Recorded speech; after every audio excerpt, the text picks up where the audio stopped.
Television Network presents Major League Baseball. We cover you tonight at Oriole Park, Camden Yards, here in downtown Baltimore. Middle game of the three-game series. The defending world champion New York Yankees have Joe Torre in town to see the Orioles. A night of Major League Baseball at the Yard means everything is polished in the orange and black as the Birds get ready to try to even this series. Very good to see everybody. Happy you're with us. I'm Michael Regai. If this were a Broadway show last night, John Parrish would have been in the afterglow for quite a while because it remained all throughout today leading up to this game 2 of the series.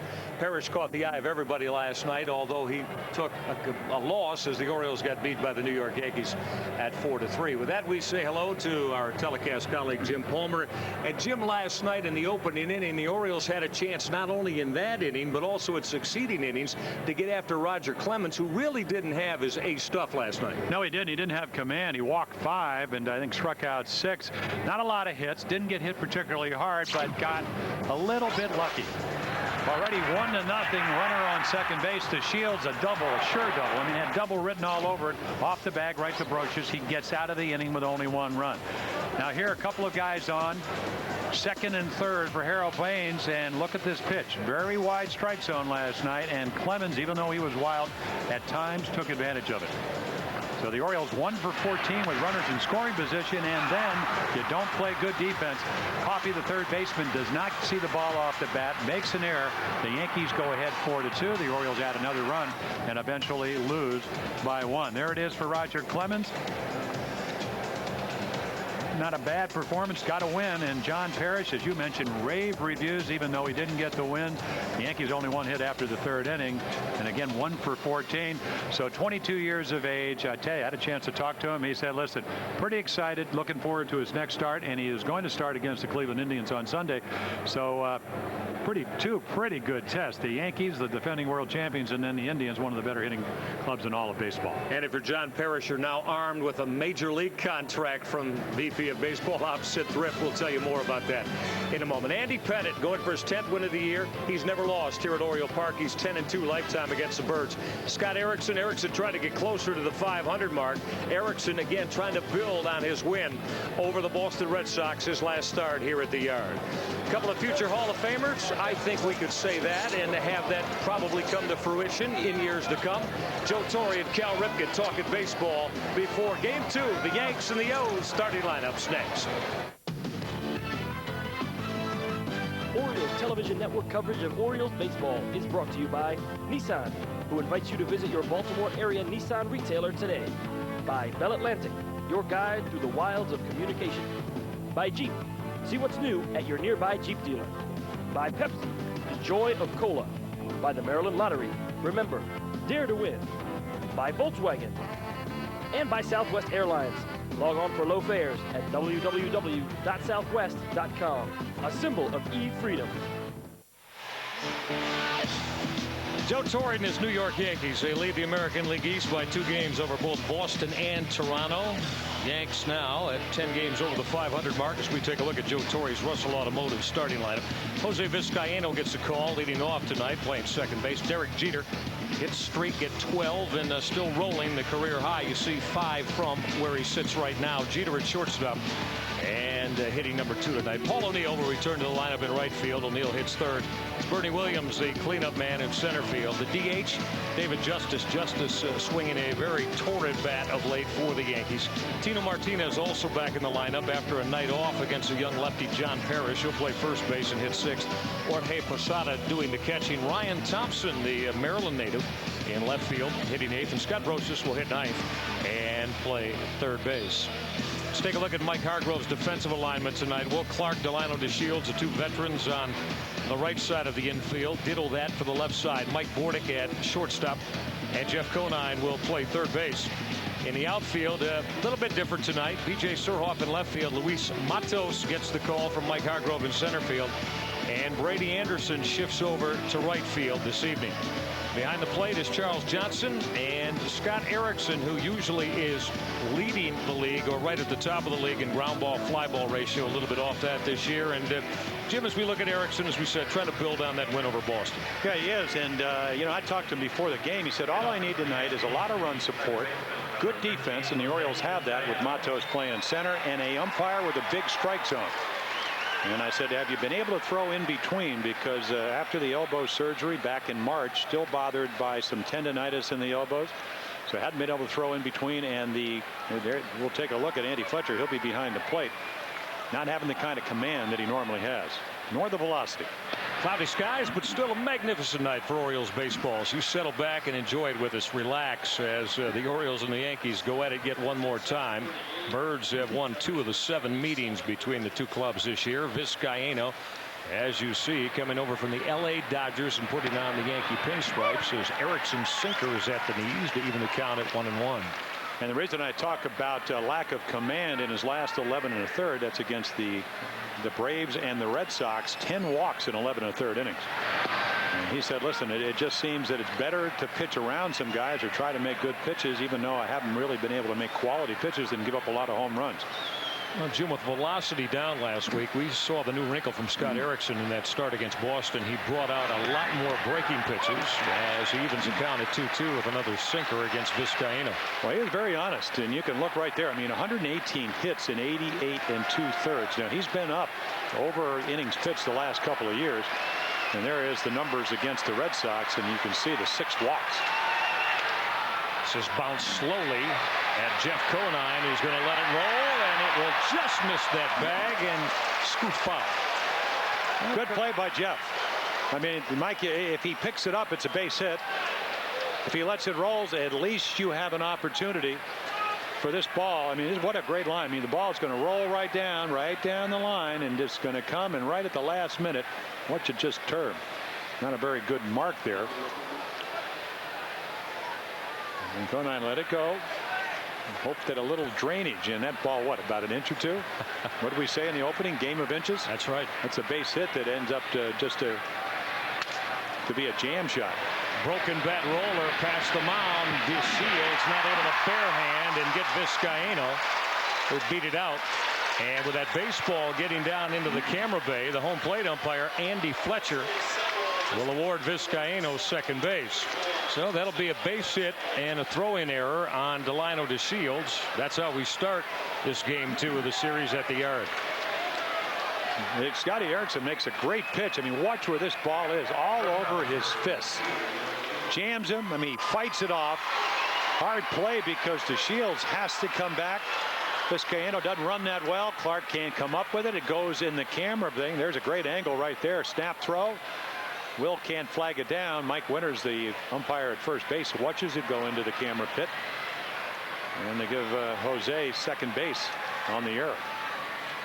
Vizcaino in scoring position for Derek Jeter. Jeter's going to put a bunt down, make Conine field with a bare hand. He'll throw out Jeter by a step. Joe Torre might be telling you how good Andy Pettit's been going lately, but Jim, we've talked about this a lot. In an opening inning with 27 outs to play with at this ballpark, to give up an out like that, a little bit different. Well, you're right there, and you're even righter in the sense that this guy can hit the ball the other way better than anybody, and he can do it without giving himself up. So Jeff Conine with a nice play. They do move Vizcaino to third, and it makes it a lot easier for Paul O'Neill, but I'm not sure that Joe Torre, he's been around this game a long time. He's 1 full season. Yeah, 162 games over 500, and you don't give up outs. Because you're right, you only get 27 of them. And look how Mike Hargrove responds. He's going to bring the infield in against Paul O'Neill. O'Neill up near 300. Pinch hit last night late in the game, and O'Neill, of course, who has thrived since putting on the pinstripes uniform of the New York Yankees with Jim last year, the first time in 6 years that he finished under 300.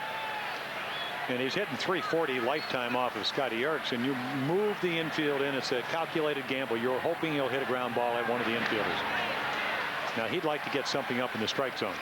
And the one thing about Scotty Erickson, you talked about the numbers, still very good as far as ground ball fly ball ratio, but he has been elevating the ball a little bit more.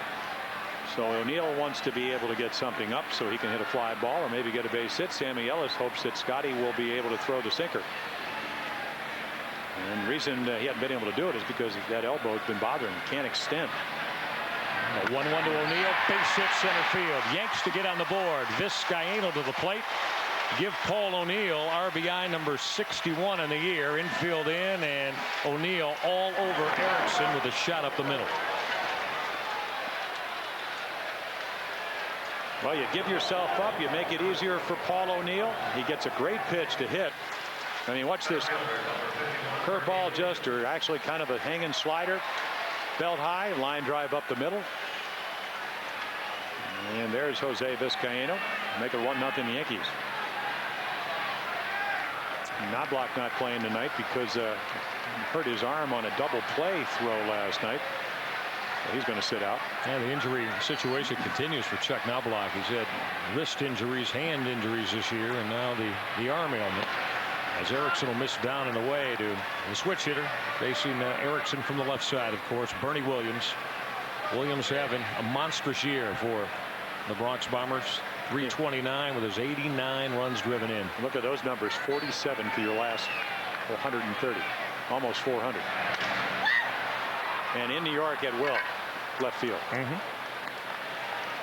When you come in quick enough, I mean, he used to have a big long swing. That right elbow used to get away from him, but much quicker. See how he keeps that right elbow, even the practice swing, close to his body?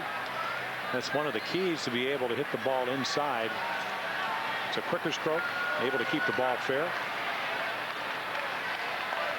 Well, Erickson dealing 1-1 to Williams, and Charles Johnson had to move to his right to keep the slider in front of him. Well, Mike Flanagan sitting next door, our colleague, and he's talking when Scotty is right. He's going to be able to could take a little rectangle and put it down and away. There's Mike. But you could go down and away at will.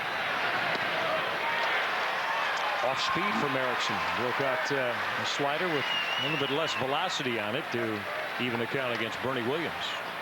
See, O'Neill hits a hanging breaking ball, and here's your good one. Goes down very quickly.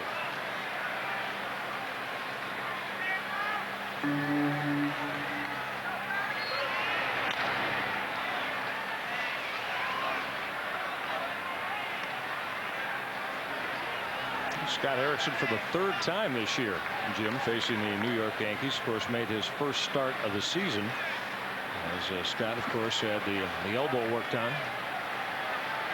After arriving at spring training, he didn't make his first start till the 4th of May.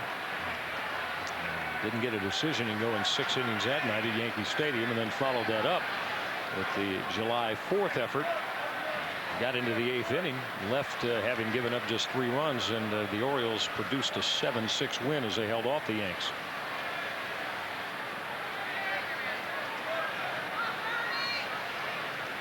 Erickson's 2-2 to Bernie Williams. Line drive at Shields. He is going to double up Paul O'Neill. Williams hit it hard right at the Shields. Birds get the double play to get out of the inning. Paul O'Neill's RBI base hit has the Yankees on top. Orioles coming to hit. The O's have lost a couple in a row, and now 12 games again under the 500 mark, 4th place in the AL East. Take a look at Mike Hargrove's Russell Automotive Orioles starting lineup. Brady Anderson leads off and plays right field again this evening. Mike Bordick is at shortstop, hitting 3rd and playing 2nd base. Delano DeShields. Cleanup man tonight doing the DHing is Albert Bell. Jeff Conine back at the starting lineup at 3rd base. Conine hitting 5th. B.J. Surhoff slides down to the number 6 hole in left field. Charles Johnson will do the catching, hit 7th. Will Clark is hitting 8th and playing 1st base. Will has been as explosive as that proverbial 4th of July firecracker this month. And Luis Matos will hit 9th, play center field. Defensively for the world champion Yankees, Tino Martinez, Jose Vizcaino on the right side of the infield. Derek Jeter and Scott Brosius man the left side. Ryan Thompson in left. Bernie Williams in center field. He's the only American leaguer that has not committed an error this year in the outfield. And Paul O'Neill plays right. Same story for O'Neill. Jorge Posada behind the plate. And Andy Pettitte never lost here at Oriole Park. Pettitte 6-0 for the Yankees here, and 10-2 lifetime against the Birds. Dealing to Brady Anderson, the Orioles leadoff man. And Jim, those numbers alone show how tough Andy Pettitte has been against the Orioles. Well, the thing, Brady comes in here at 310. And this year you could see 188 left-handers. Got jammed, ground ball to the hole. Going to be a tough play for Jeter. Not going to be able to make a throw. So that number will go up. Not hit particularly hard, but well placed. Kind of a backup, maybe a slider that he hits all over his fist. And a leg hit for the Braidster. It's a little jam shot. Bush just can't get it, and Jeter does the wise thing. He just puts it in his pocket. Both leadoff men start the game with balls fisted in the same fashion. Vizcaino and Anderson, and now you see Richie Bancels, fine Orioles trainer, is on his way out as Brady is trying to stretch out after going into that 30-yard sprint to the bag at first. Well, you hope it's a cramp. Gonna hope what happened to Michael Johnson, where he had a cramp, not a hamstring pull. Of course, Maurice Green made a little bit different in that 200 race for the Olympic trials.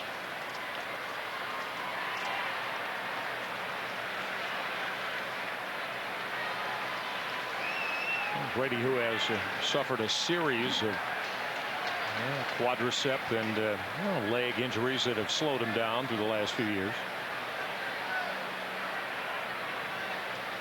And take a look going down the line.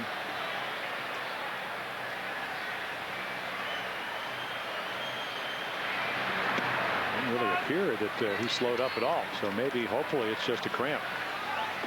Now if you're thinking about stealing, forget it. Because this guy, one of the great pickoff moves. They've attempted to steal 4 times, only successful twice. Here's Mike Bordick now to face Andy Pettitte with Anderson aboard.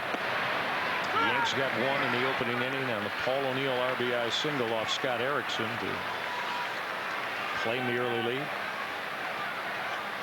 Well, Mike Bordick had a busy day yesterday, and it subsided a little today, but of course the throng of New York Yankee beat writers, both on the print side and also the broadcasters, engulfed Bordick, asking him about the deal that is supposedly in the works with the New York Mets. And of course, there's Sid Thrift, the Orioles VP of baseball operations. I talked to Sid Thrift before the game, and he said there's no deal going on with Bordick and the Mets. I said, Sid, did you tell everybody everything you know? He said, of course not. So you draw your own conclusions from that. Now today the New York Times had B.J. Surhoff going to the Yankees. And of course B.J. said, I thought I got ambushed. About 12 or 14 writers came up to me. Yesterday I thought Bordick had been traded. So when the writers left, I said, are you still with the team? He goes, put his hand over his heart. He said, yes. But the Mets do need a shortstop. That they do. 2-1 to Bordick. Ground ball up the middle. Jeter to the bag for one. The Yanks will turn the 6-3 double play as Derek Jeter took it himself, handling the ground ball to his left off the bat of Mike Bordick. I mean, this is just a tailor-made double play, and little fastball in, you get jammed, and watch right here. Jeter's just going to wave off. He takes a little wave over to Vizcaino and says, I don't need you. Watch Brady Anderson veer out of the way here. Might not see it in this particular look. A little bit. Well, he knows, though. I mean, you can't do anything. Sure. And you get out of the way because shortstops, they don't like the idea that you stand up. It's a tendency. So if you go to your right or your left, you get out of their situation. I mean, I saw Louis Aparicio. Guy didn't get down, hit him right in the forehead. Not on purpose. You either got to get out of the way or slide. Man, it's kind of premature to slide 20 feet in front of the bag. So Andy Pettitte picks up the double play ball after the infield hit from Brady Anderson. Here's Delano DeShields. DeShields becoming a fixture in the number 3 spot in the lineup for Mike Hargrove as Pettitte will miss with his breaking ball. Well, it's interesting that not this year, even though Erickson's right up there in the top as far as throwing ground balls, but the last 2 or 3 years, Pettitte and Erickson, number 1 and number 2 in the American League as far as throwing ground balls. 3-1 now on Delano. Shields with a couple of stolen bases last night, so bumped Delano up to 26 thefts on the year. Far and away leads the Orioles, and right among the American League leaders. Now Pettitte's 3-1. DeShields will drive the gap. Bernie Williams can't get there. He'll play it on one hop. DeShields think he double. Williams throw. Not in time. Two-base hit, Delano to Shields. Jim, that double was earned after contact right out of the box. The guy can fly. Flat out fly, and when he's healthy, and we saw it last night for 2 stolen bases, they can do a lot of things offensively. And right here, the play's in front of him. I mean, Williams makes a nice play. He's got it turned around, doesn't get much on the throw. I mean, it's very accurate, but the Shields very easily, Delano running all the way, and he's safe. So an Orioles with an opportunity here with Albert Bell coming to the plate to possibly either tie this game or go ahead. No, Albert Bell over 300 lifetime against Andy Pettitte. You see, Albert, though, is 1 plate appearance away from matching his longest homerless run of his big league career. Albert has not gone deep in his last 91 at bats. It'll be 92 now as he bounces it on a big hop at Scott Brosius, who throws out Bell, inning over. Pettitte got the double play grounder and then got Bell with the Shields at scoring position. After the Yankees put 1 on the board in the opening inning, Scott Erickson induced Bernie Williams to line into this Popeyes double play. Shot right at Delano to Shields. Well, good at bat for Williams, not very good base running by O'Neill. You have to make the ball go behind, at least go through. And that ball hit so hard, not a chance when he took that extra step or 2. So the Shields turns it into a double play. Another big throng here at the Yard. 47,500 or thereabouts last night. It'll match that or exceed it tonight. Orioles second in all of baseball in average attendance. There's David Justice, former Cleveland Indian, former Atlanta Brave, and Justice, after Jim getting off to a little bit of a slow start with the bat in his new environment in Yankee Stadium, really has kicked it into gear already with 5 home runs as a member of the Yankees, and had a 10-game hit streak that was snapped on Sunday in the Yanks win over Tampa. So now he's hitting 11 out of 12 at .415, 4 home runs, 12 RBIs. He's having a monster year, more home runs this year, 26, and he's hit the last 2 years where he's had all kinds of injuries. And he's used to playing on a winner. Played on a winner in Atlanta, played on a winner in Cleveland.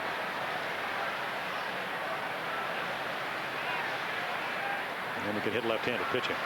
Not that you see a whole lot of it. 2-1 from Erickson. Justice with a ground ball that Will Clark will play on that big hop. Justice is gone to open up inning number 2. Maybe an inning into it, but never hurts to get Jim Palmer to break this one down. Jim, what about our 4 keys to the game? Well, the Yankees, they love to play the Orioles. 27 wins in the last 37 games, 5-2 this year, and Pettitte's been struggling. What better team at 10-2 lifetime, 6-0 here at the Yard for the Orioles. Right-handers step up because lefties are batting .188 against Pettitte. And for Scotty Erickson, you can see he's been wild. 10 walks in his last 11+ innings. There's Tino Martinez, left-handed hitting first baseman. Tino going through a dry spell at the plate right now.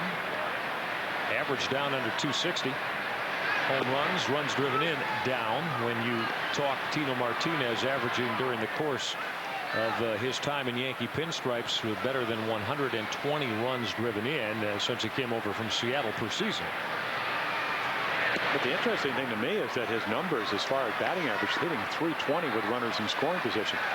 I talked to him at length today, and he said, I said, there's word that you're pressing. Joe thinks you're pressing. He said, listen, in this day and age where all kinds of guys are hitting home runs, he said the only thing I'm pressing about is the fact that I have 9 home runs and a lot of other guys have 20, 25. He said I'll go through periods of times where I'll have good at bats, and then I'll start thinking home runs, especially when I either come up with a couple of guys, nobody on. He comes up with runners in scoring position. He's a line drive hitter. Comes up with 2 outs, he's trying to hit a home run, and that just doesn't happen. Martinez aboard with a 1-out walk as Erickson missed with 4 straight, and here's Jorge Posada now. Posada having a fine year. Made the American League All-Star squad. He's one of the backups. And how about the unfortunate season-ending injury to Pudge Rodriguez last night as he was trying to make a throw to second base with Mo Vaughn at the plate. Broken thumb for Rodriguez, which will shelf him the rest of the way. It's called strike to Posada.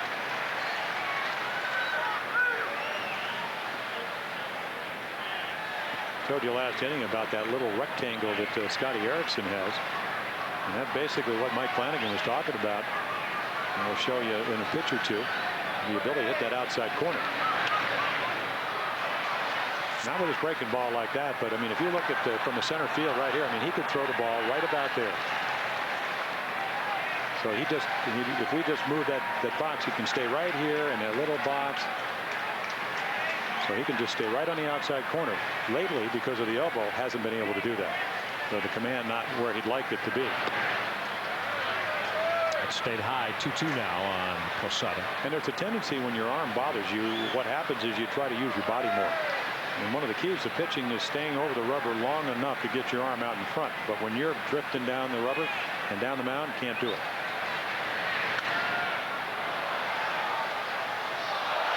So he's 91 instead of maybe 93 or 4.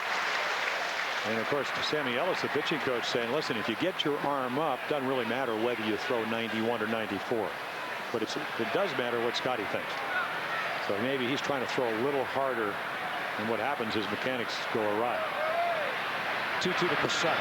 He tried to backdoor that outside corner. Of course, Erickson came over in the middle of the '95 season from the Minnesota Twins, and probably have to go down as one of the finest deals that the Orioles have been able to swing. Camara Barti and Scott Klingenbeck go to Minnesota. Martinez is going as Posada fouls it off.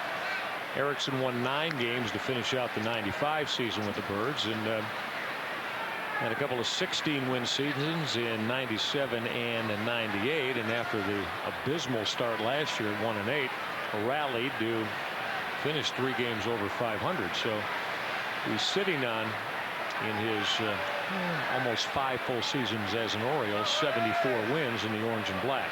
Again, Martinez going, and that pitch will miss, and Jorge Posada is aboard. Back-to-back walks to Martinez and now Posada. And Jim, there's what you just spoke of, the walk starting to hurt, creep up, and then culminate in runs against Scott Erickson. Well, you get under everything, and you're a sinker baller. You want to throw the ball, even when you miss, below the knees. And if you sit at home tonight, just see how many breaking balls, how many fastballs are up in the strike zone, and that's not where he's at his most effective. And here's Ryan Thompson. Thompson, as we mentioned, the native of this state of Maryland, playing in the ballpark that he called the home of the team that he rooted for as a youngster. He said Jim just wanted to be able to go take pregame BP here in Camden Yards, and both times he had the opportunity, pregame hitting practice washed away. Ground ball that Conine will handle. We'll go to DeShields for 1, and that's all the O's will be able to get. Thompson runs well. DeShields not able to make a throw on that slow hit bouncing ball at Jeff Conine. And that's a ball. If it's a couple of feet to Jeff Conine's right, more down the line, he's going to catch the ball and tag third base. But see, he's way off the bag. Now, if it's to his right, our left. But right here, he's going to come in. Again, it's not a guy that plays a lot of third, even though he's done that in the last month since Cal's been out. So he takes the lead runner, at least the lead runner in the sense of the guy going from first to second, and you have 2 outs here in the second inning. Runners on the corners now for Scott Brosius, the number 9 hitter. Brosius did not have a base hit last night, went 0 for 3, and he too scuffling a little bit at the plate. Brosius, though, Jim, always seems to, especially at Yankee Stadium, light up against Orioles pitching, already with 11 runs driven in against the Birds this year. 11 of the 39 against the Orioles staff.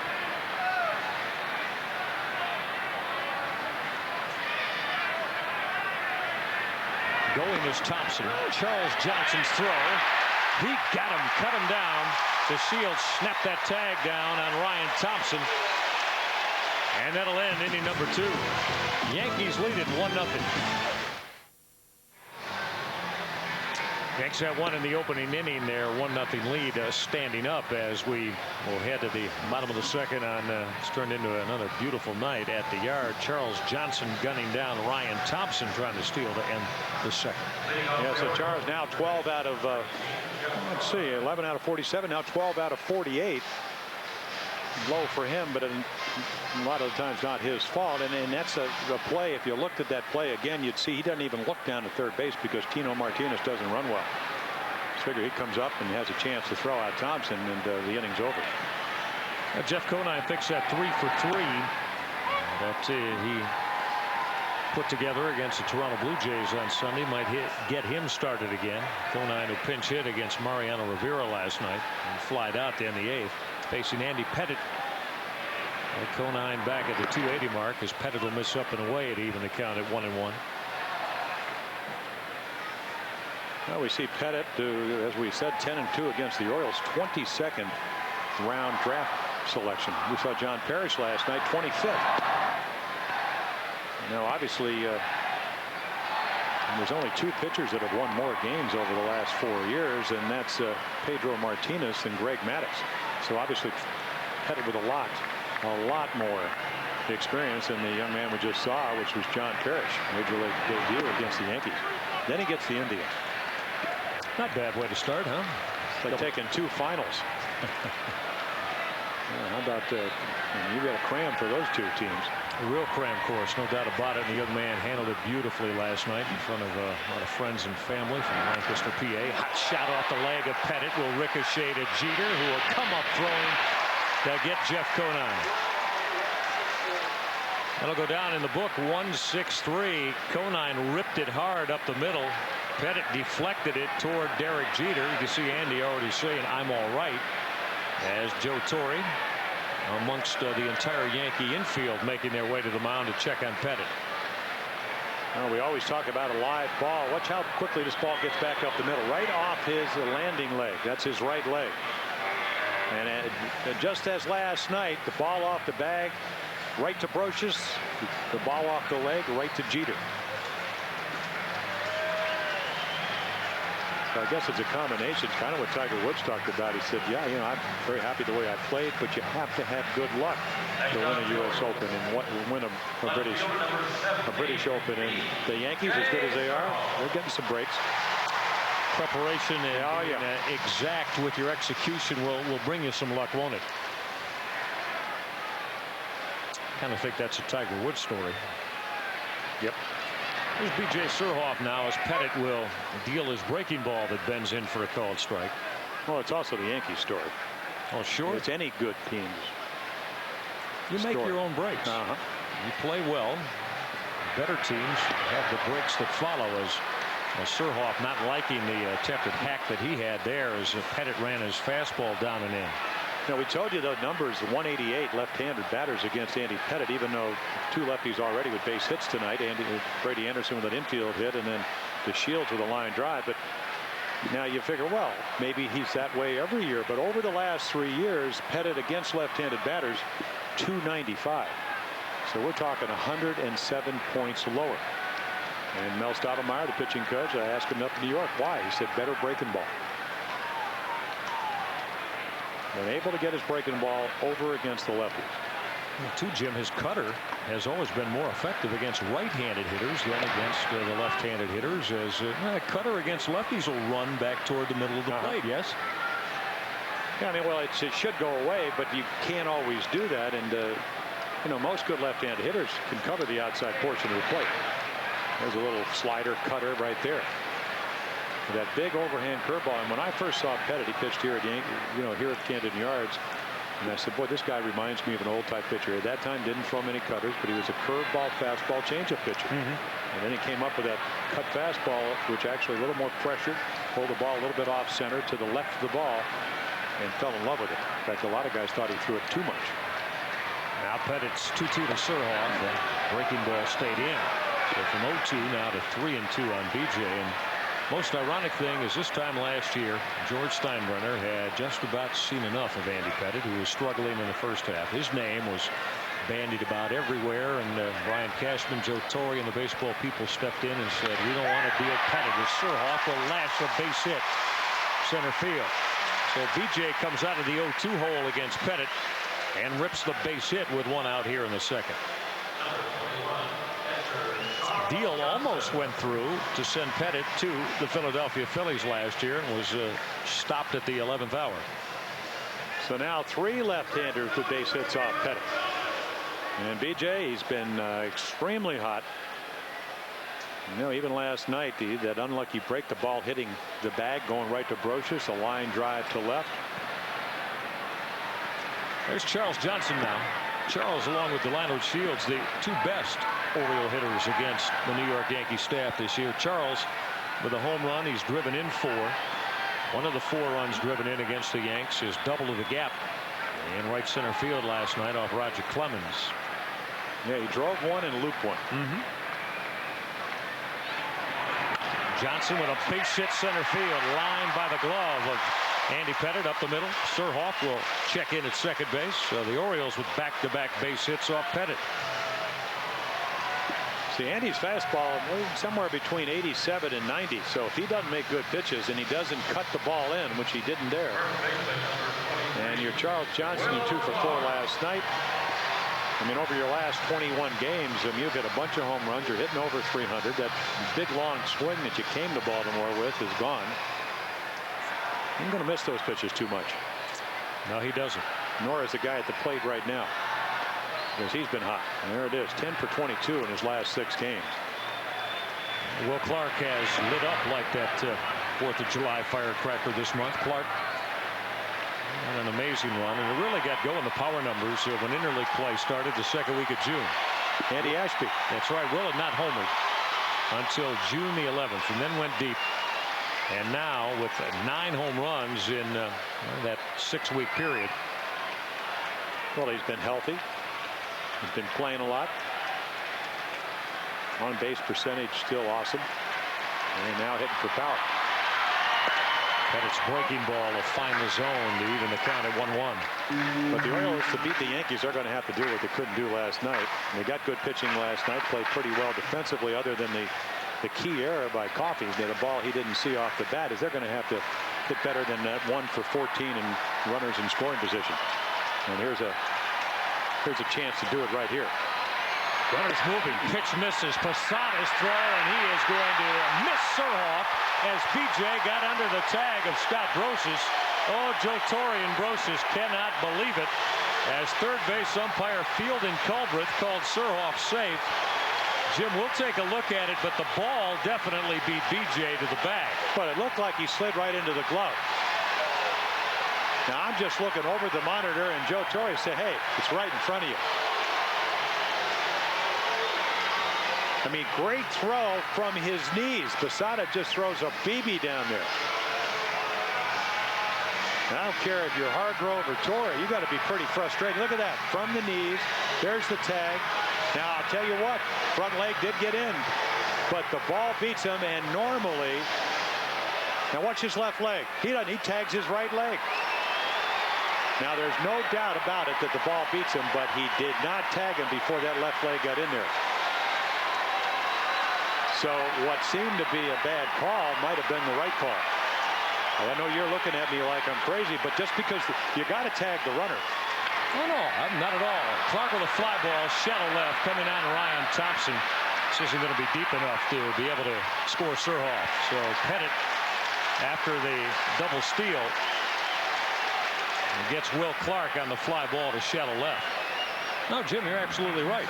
My point is, though, is that 99 times out of 100, if a ball beats you, you're going to be called out regardless of whether you're tagged or not. Correct? Yep. Well, there's your one time. There's your one time, and you're right. And the Orioles failed to take advantage of it, at least to this point. So Clark out on the fly ball to shallow left. So Pettit with runners in scoring position, and one of the reasons he's won 9 games, I mean 237, but with 2 outs in this situation, 122. And it's the youngster Luis Matos. You see all 5 of his base hits against the left-handers as Pettit will drop the breaking ball in for a called strike. So Luis Matos making another start. This is his 8th of the year for Mike Hargrove in center field. Everybody loving the looks of Luis defensively. Terry Crowley continues every day to work diligently with this young man on his skills at the plate. Ground ball that Brosius will handle on the big hop and throw out Matos. Pettit got out of it. Orioles leave a couple more in scoring position. That's 3 already through the first 2 innings. Tonight's Maryland Lottery Baseball scratch-off triple play winner is Emma Hayward of Mount Rainier, Maryland. Emma, you've won $50 worth of scratch-off tickets, and now you're automatically entered in the grand prize drawing on the 1st of August for $100,000. Now, to enter the Maryland Lottery scratch-off triple play game, send $5 worth of any non-winning ticket to the address on your screen. Tune in to every Orioles game to see if you're a winner, and remember, you have to dare to win. Up here joining this one at the yard tonight, Michael Regide, Jim Palmer. Orioles gave up the run to the Yanks on the Paul O'Neill base hit in the opening inning. That's where we stand as we head to the 3rd. He's got Brosius to lead it off for the Yankees. Brosius was at the plate when Charles Johnson cut down Ryan Thompson, attempting to steal to end that 2nd inning. Scott Erickson was able to wiggle off the hook in the 2nd after he issued back-to-back walks to Martinez and Posada. A sinker for a called strike.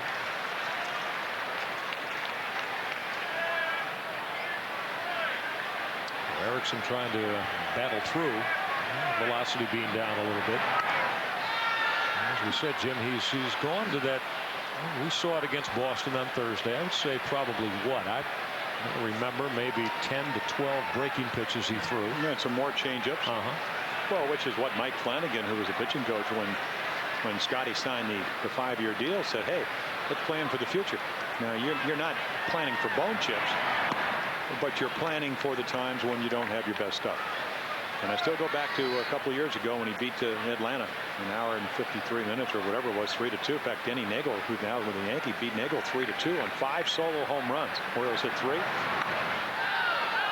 He threw 2 curveballs. Maybe in the 3rd and the 5th, and the next day Bobby Cox, 96 miles per hour with a sinker. As the Oriole dugout, they scattered. Hard sliders about 89 to 91, and the next day Cox said, where did he come up with that curveball?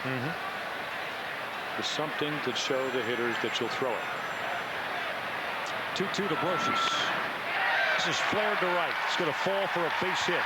Brosius got it out on the end of the bat.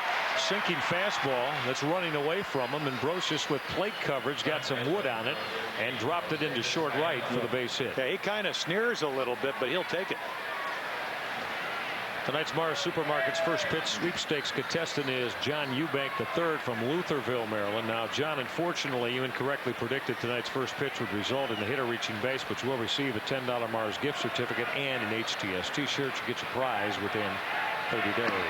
Vizcaino squaring and showing bunt and taking a called strike. I asked Jose, I said, do you like coming over to the Yankees from the Dodgers? And he said, the interesting thing is the day I put on this uniform, and of course Vizcaino played with the Mets, he said it's a total different environment. He said everybody is geared to win. And he said, he said the amazing thing is, he said, I look at the Dodgers, they have better talent than the Yankees, but they have a lot of guys to play for themselves. He said, you got to look at this. I mean, here's a guy that just showed up.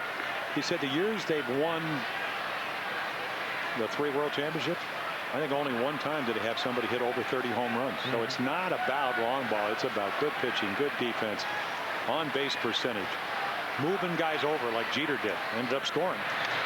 And maybe we don't agree with the philosophy. Of course, it looks pretty good when you have the best bullpen and you have a guy like Pettit who pitches very well.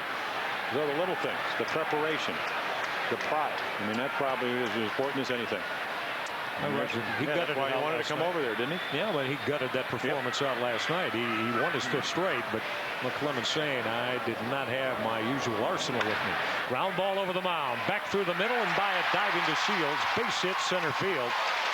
It had eyes off the bat of Vizcaino. It cleared 3 gloves. First Erickson, and then between Bordick and Shields. Oh, back-to-back base hits from Brosius and Vizcaino, and Jim, he's looking in the first 2 pitches to give the Orioles an out, and now comes up with a bouncy ball base hit. And it's just well placed. I mean, it's exactly what Scotty wants. The high chopper. Now there's been a flare. Brosius started off the inning with a flare, just a Baltimore chop up the middle. Little dodgeball right there. The Shield sliding forward, Bordick over.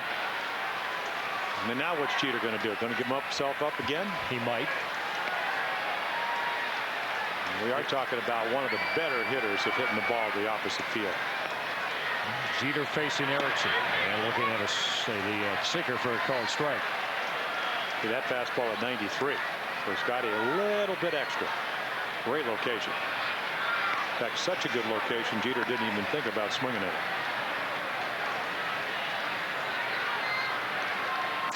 Derek Jeter with 3 championship rings with the New York Yankees before he turned 26 years of age, as Erickson will miss down and away. Certainly has established himself as one of the top talents in the game. Shortstop, yes, but regardless of position.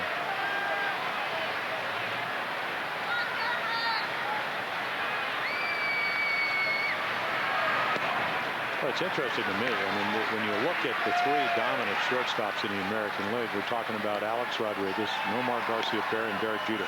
Not only are they marvelous players in many ways, but they respect the game, they love the game, and you can see it the way they play. I'm not saying that other players don't, because that's not the case. But these guys, I mean, they emulate what you like to be able to do. Torrey with a little bit of hit and run there as he started Brosius and Vizcaino as Jeter fouled it away.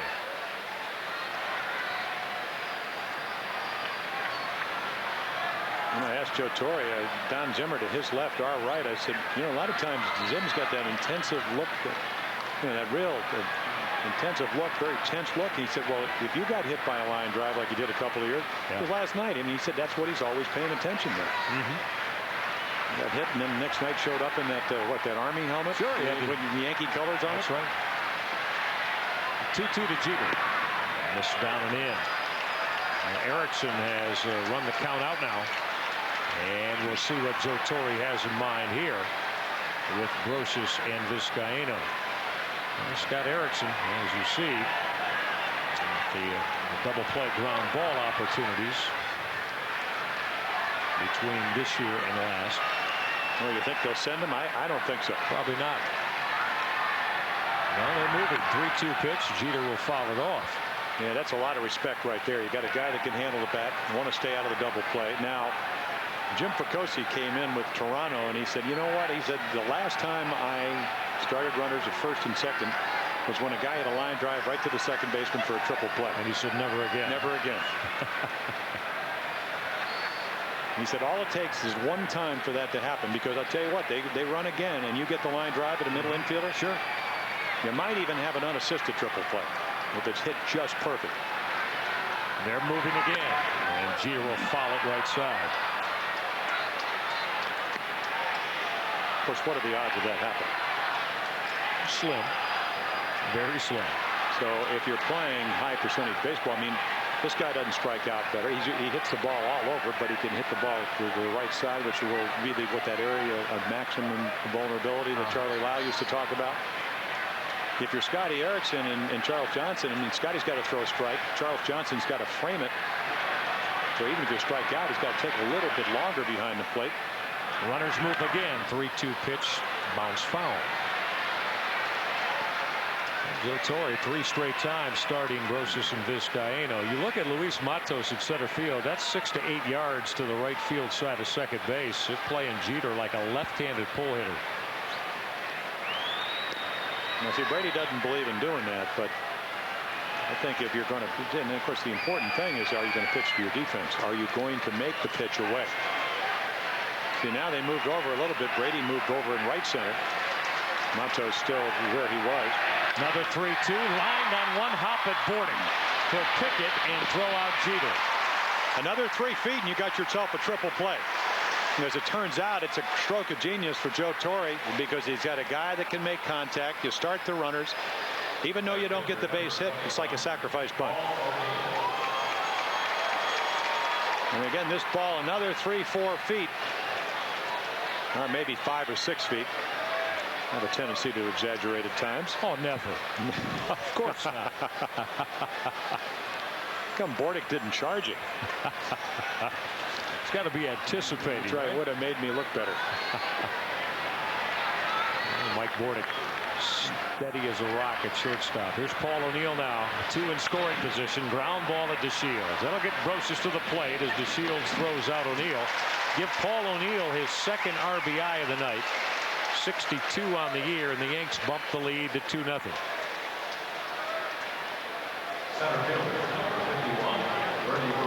Well, you play your infield back because a base hit. And like the first time up, they played him in, and he got a base hit. This time, Scotty throws him a good sinker. You get the out, but the Yankees, by starting the runners and Jeter making contact, pick up another run. Little ball, manufacturing runs. Well, this guy in at third base now, but with 2 down, and here's Bernie Williams. Bernie is 0 for 5 in the series. Orioles kept it quiet last night. And he lined into a double play, hit it hard, but right at DeShields. This is line to left, base hit. This guy into the plate, Bernie Williams, clutch 2-out single to left. 3-0 Yankees for Bernie Williams. RBI number 90 on the year, putting himself right amongst the tops in the American League run producers. We'll go back to that number. Pettit at 122. Scotty Erickson over 300 with 2 outs in runner scoring position. Okay, and that's why this guy has won a batting title a couple of years ago. You got to make awfully good pitches to get him out. Another tough customer to deal with, David Justice. There goes the wood over the head of Will Clark as Justice is left with the handle of the bat in his hand as he got just sheared off by Scott Erickson.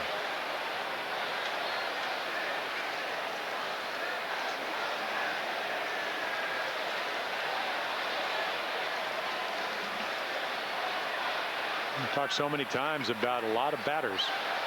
A lot of hitters go up there with a much lighter bat. What's the word we used a couple of weeks ago? Implode? Implode, right.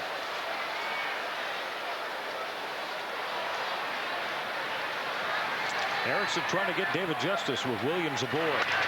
This is driven to left. Surhoff chasing back. He can't get it. By him up against the wall. Bernie Williams going to get waved in.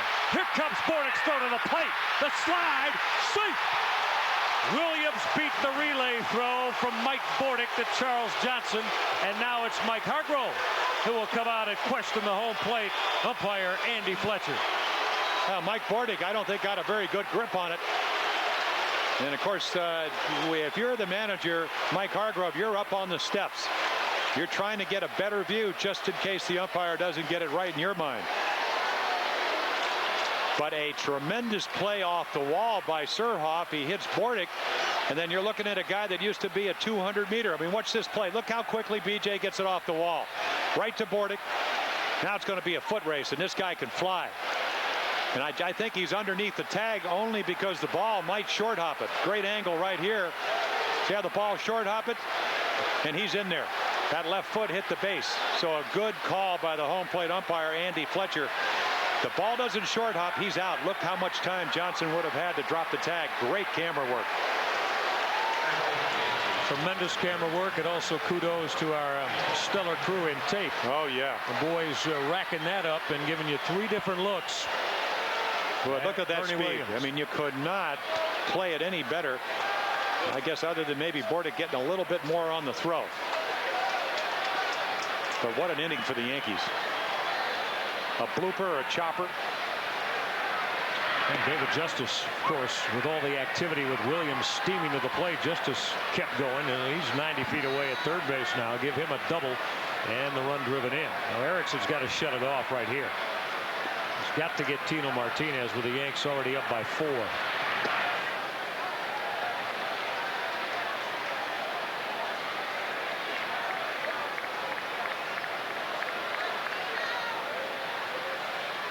A couple of 2-out base hits, Jim, and that's what the ball clubs are all about as Martinez will foul it away. So Ericksson sitting on being down just 2-0 until Williams and Justice deliver with 2 out.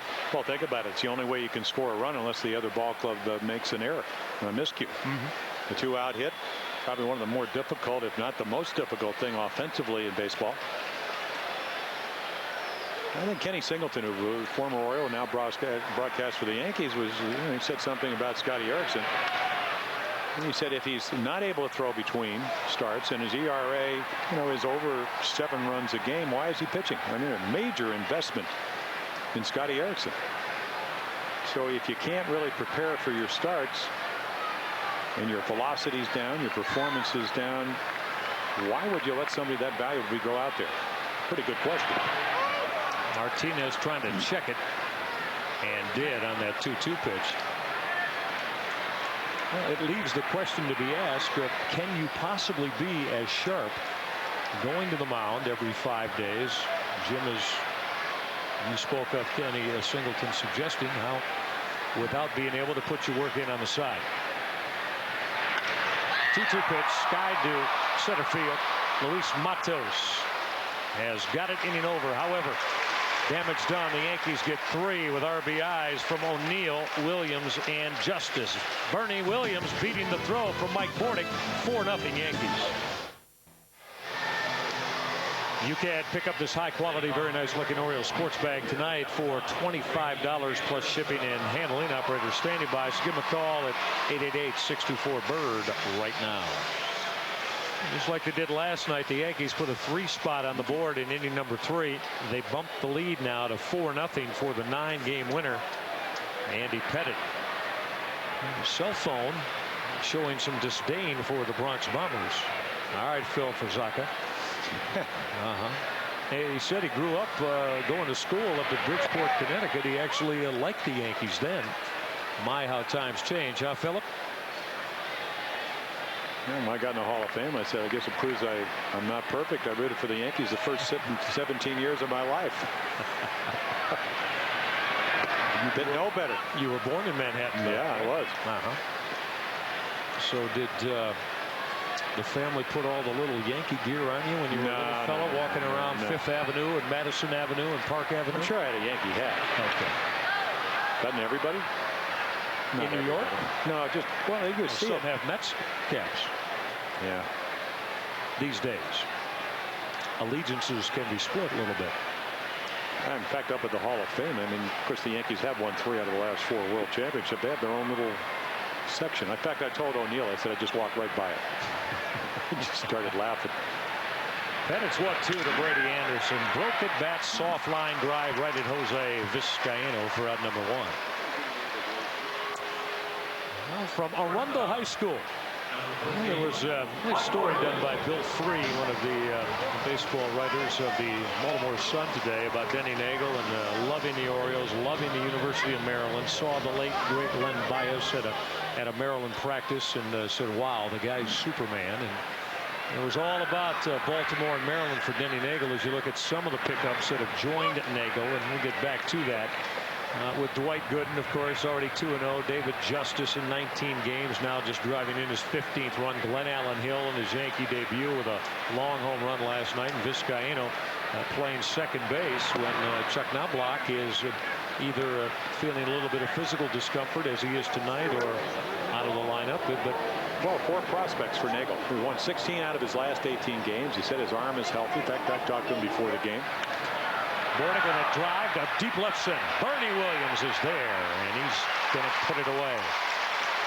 Said he wants to win, or wants to re-sign with a team, and said it'll probably take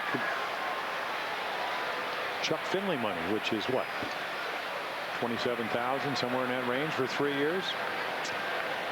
He also said, though, leaning toward the Bronx. Yes. Oh yeah. Well, Jimmy, walk over in that clubhouse. Like I said, there's Doc Gooden, who gets a baseball tomorrow night against Sidney Ponson, already 2-0, and with a very strong relief outing for the Yankees. We're going to see it. We'll see Gooden tomorrow. That's right, against Ponson. But the interesting thing, the Yankees have needed a left fielder, or needed a left-handed bat. They went out and got Justice. They needed somebody because of Knobloch's defensive deficiency. They went out and got Vizcaíno. Now, I mean, he can play a lot of positions. I mean, he can play shortstop. Because that's what he did with the Mets. So they plugged a lot of holes. They need a guy off the bench with power. They've got Glenn Allen Hill. He's got 9 pinch hit home runs, 4 last year for the Cubs. 1-1 to the Shields. Ground ball to Derek Jeter. Handle that hop. That low throw is picked by Tino Martinez. Inning over. Orioles go quietly against Andy Pettitte. Yanks have a 4-0 lead after 3. Want to hang out with other O's fans? Want to hook up with the O's announcers? You want HTSonline.com's Wednesday Orioles chat every Wednesday at game time on HTSonline.com. Orioles Television Network coverage of Orioles baseball is brought to you by Chevrolet. Chevy, we'll be there. By Popeyes. Love that chicken from Popeyes. And by Southwest Airlines. Log on for low fares at www.southwest.com. A symbol of e-freedom.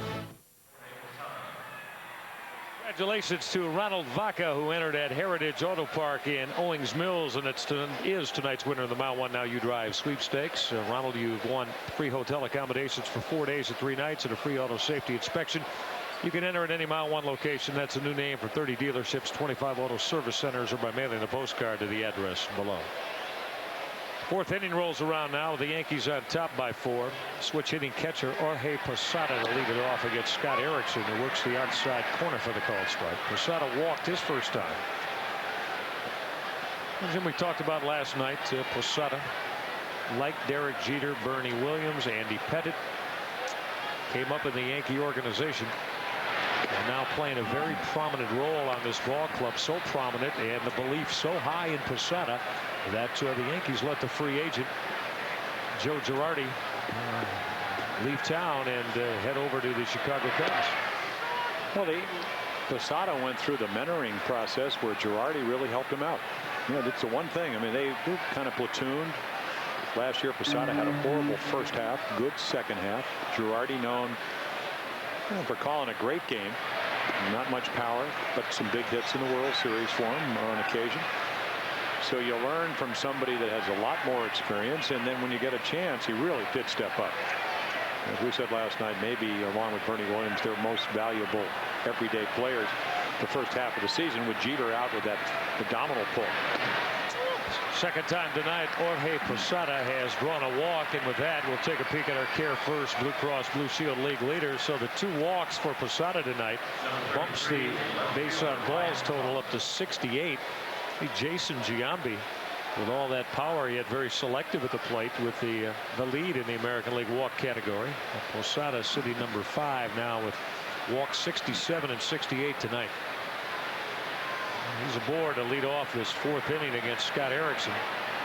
It's the 3rd hitter that Erickson has walked, 2 of them Posada.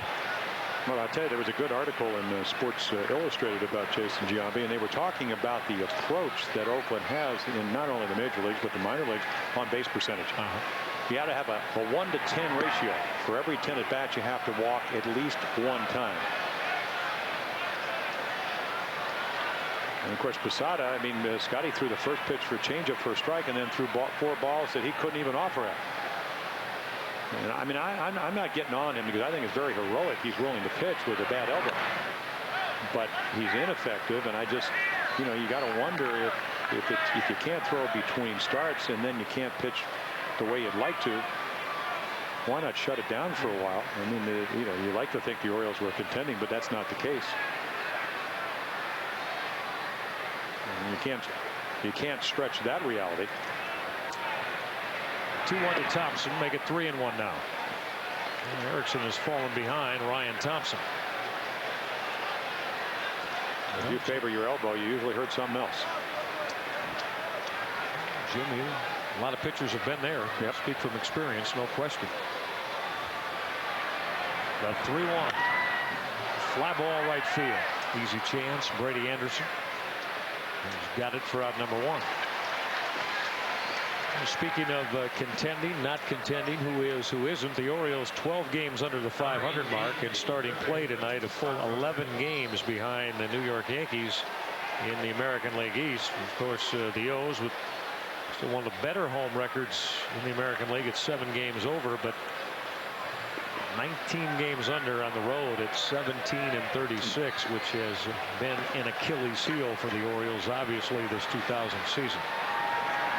Yeah, the Yankees, who are, of course, when you win 104, 114, you're playing well everywhere. But they're 26-21, both home on the road. You know, last year this time they were 57-37. This year 52-42. 5-game difference. Yep. But they are playing better. No, they are. They've won now 14 of their last 20. And of course, last year, David Cone at 9-4 at this time. And with an ERA of 2.86, second only to Pedro Martinez at that time in the American League. So, but on the downside, Pettit was struggling. Moving is Posada on the slow roller off the bat of Brosius. Mike Bordick will toss out the Yankee third baseman. Now, speaking of David Cone, obviously one of the veteran stalwarts of the pitching wars of Major League Baseball. Good guy. And this was yesterday, David Cone. And Jim, I said it last night. He threw pretty well on Saturday. He gave up 3 runs in 7 innings and left with the Yankees down 3-2. But this under the watchful eye of Mel Stottlemyre. But Cone says everything's fine physically. It's not about physically hurting. It's just about making better pitches. Yeah, I talked to him for about 10 minutes today, and he said, you know, arm speed is down. Last time he tried a little higher leg kick. It allowed him to get his arm up and in the throwing position. We saw him in New York. Well, he did almost the El Duque imitation. Yeah, exactly. And wore the socks like El But Duque. he's trying to make the adjustments that you try to make when you're 37. You know, talk about playing long catch, maybe build up your arm, get your release point out in front of you. Off the end of the bat and foul from Vizcaino, so Erickson's ahead of the leadoff hitter at 0-2. I don't know, something tells me, just a hunch, that before it's all said and done, that guy right there is going to win a couple of big ball games for the New York Yankees. You look at his postseason record. Well, he hopes to get the opportunity. Oh, you're right. 0-2 pitch. This is bounced slowly toward Bordick, who will charge and come up gunning. Not in time. Vizcaino beat it.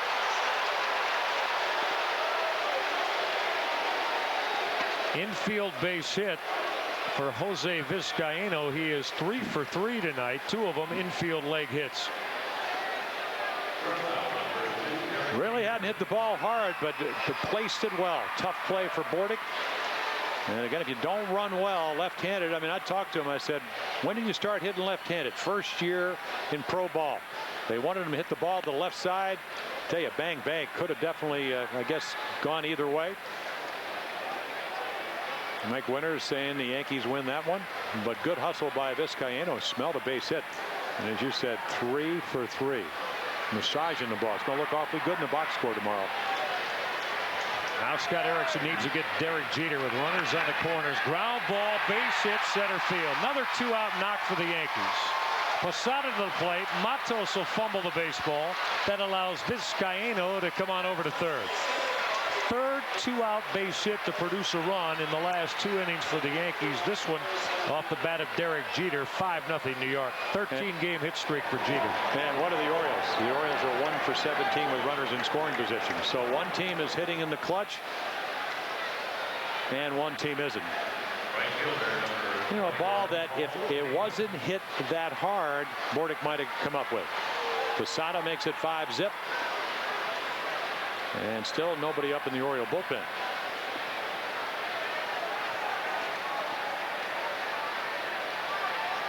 Paul O'Neill has picked up 2 RBI tonight on a base hit and on a bounce out.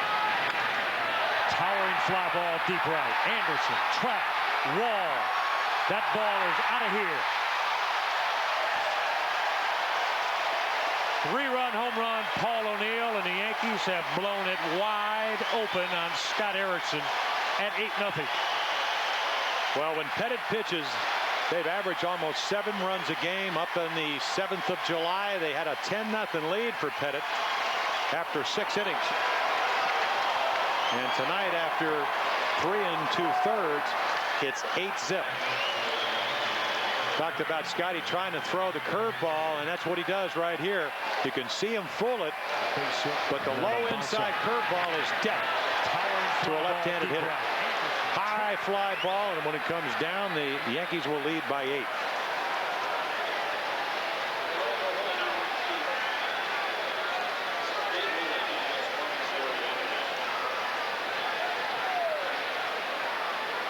Here's Bernie Williams. O'Neill with 5 runs driven in tonight. His 13th home run. He's got that average right up near 300, and now with 65 RBI. And some in New York will try to tell you that O'Neill's slowing down. Mike Bordick to throw out Bernie Williams. Inning over. Big 4th inning. O'Neill's 3-run bomb. 8-0 Yankees. Oriole advocates will be collecting newer gently used baseball equipment at gates A, H, and C on Sunday, July 30th for their cardboard to leather equipment collection. Now they are in particular need of baseballs and gloves. All equipment collected will be sent to children in developing countries. There's a young man that gained the fancy and the favor of the Washington Capitol fans. Jeff Halpern, young man who is right here, a native of this area from Potomac, and had a big season. First year as a member of the Washington Caps, and enjoying Orioles baseball right here tonight. Oh, maybe not. Maybe not enjoying the 8-0 New York Yankees lead. Well, at least you could come back from an 8-run deficit in baseball. Tough to do in hockey, isn't it? 8-0 in hockey? Ask Bill Bell, our director. He'll tell you that. Not many comebacks from 8-0. We'll see, though, if Albert Bell can start to put a chink in the armor of Andy Pettitte, who has kept the Yankees off the board in the first 3 innings. And Jim, you talk about Albert Bell being so explosive in June, but Albert, of course, now in a run of 92 straight turns at the plate without a home run. Well, there are the numbers: 11 home runs and 63 at bats, and the other 322 over the course of this year, 7. You know, Terry Crowley tried to work with him last year, and he said, I don't make adjustments in the season, but I'll tell you what, you're looking at one of the finest hitting instructors, and you can just see how he's made a difference. And for some reason, Albert, you know, he has past success, but you've never been this old, and you haven't struggled this much. This is lifted to shallow right. O'Neill will call off Vizcaíno and put it away for out number 1. So Bell out. And the fly ball to Paul O'Neill. Kids will want to be at the yard on Tuesday, August 1st for Pokemon Dog Tag Night at Oriole Park. All kids attending the 7:35 O's Twins game will receive free limited edition Orioles Pokemon Dog Tags. Get your tickets by calling 1-888-848-BIRD or online at that Orioles website.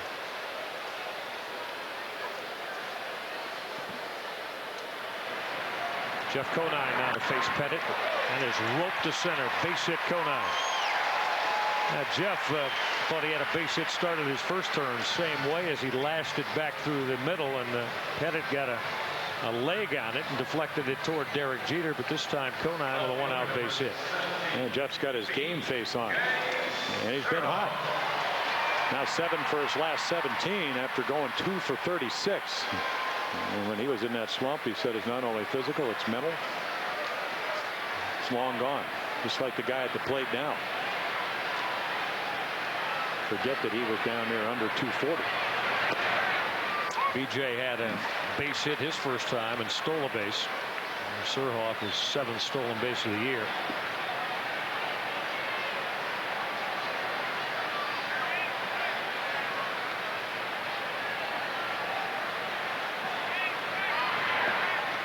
You know, it's interesting about how much a coach can help you. I had a chance to play golf with Mike Schmidt, who got through the first round of the senior qualifying last year, and we were playing last winter, and you know, I said, what are you doing? And he said, well, I'm trying to play on the celebrity tour. I'm also trying to play on the senior tour. And I said, do you have a golf coach? And he said, no. I said, maybe I should get one. And I said, well, you know, I pitched for 19 years, and I never ever threw on the side or in a game where I didn't have a coach looking over my shoulder.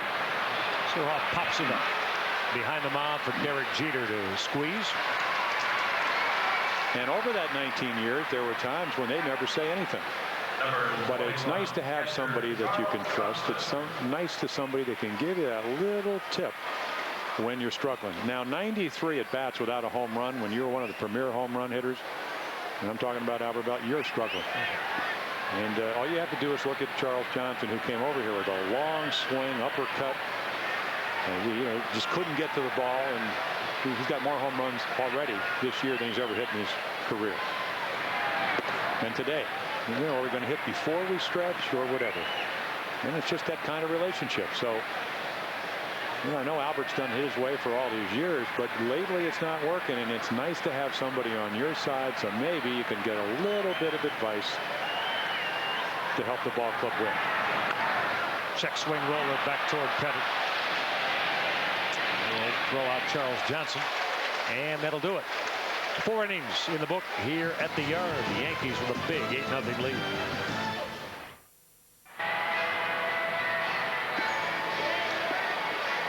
The Injured Workers Insurance Fund is Maryland's heavy hitter in workers' compensation insurance, serving 1 out of 5 Maryland employers. Today they have more clout than ever with nearly $1 billion in assets. IWIF continues to be Maryland's #1 choice in workers' compensation insurance. Bravo. Thank you, Michael. Excellent. Back from the lunchroom. If you continue to do it with that type of aptitude, you may have to do it more. No. That's why we have Tom Davis on some nights. Where is he tonight? Ironsides. Dave Molina on the pitch for the Orioles. Up and down. And Duncan Yo-Yo. He's been all over the place this year. Rochester, Baltimore 5 times. Pitched a couple innings in the opening game against the Red Sox back on Thursday. And at some point he will be up here long enough to really see whether he can pitch. I mean, at sometimes he'll have a pretty good breaking ball and good command of the fastball. Throws in the low 90s.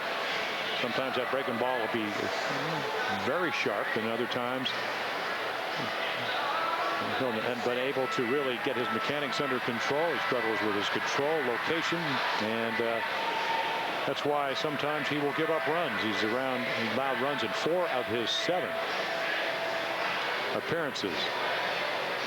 There he is, the coup de grace, the 3-run home run on the curveball off of Scotty Erickson. Interesting, Jim, as Bernie Williams was bouncing out to end the inning. So many people in New York, well, O'Neill's starting to slide now. He's on the downhill side. He's 37, and come on, Paul O'Neill, every team in baseball would love to have him as a guy who is going to come out and get you big hit after big hit all night long and play a terrific right field. Well, the guy it's very easy to be loyal to if you're Joe Torre, because you know about the work ethic. You know about the intensity. And I talked to him about that going down to first base last night. I said, were you upset? He goes, no. He said, I was a little embarrassed. I was about a third of the way down to first. So I came back. He said, I knew that I had another strike or ball. It's kind of why I was clapping my hand. He said, everybody thinks that I get all upset. I said, well, Paul, the track record.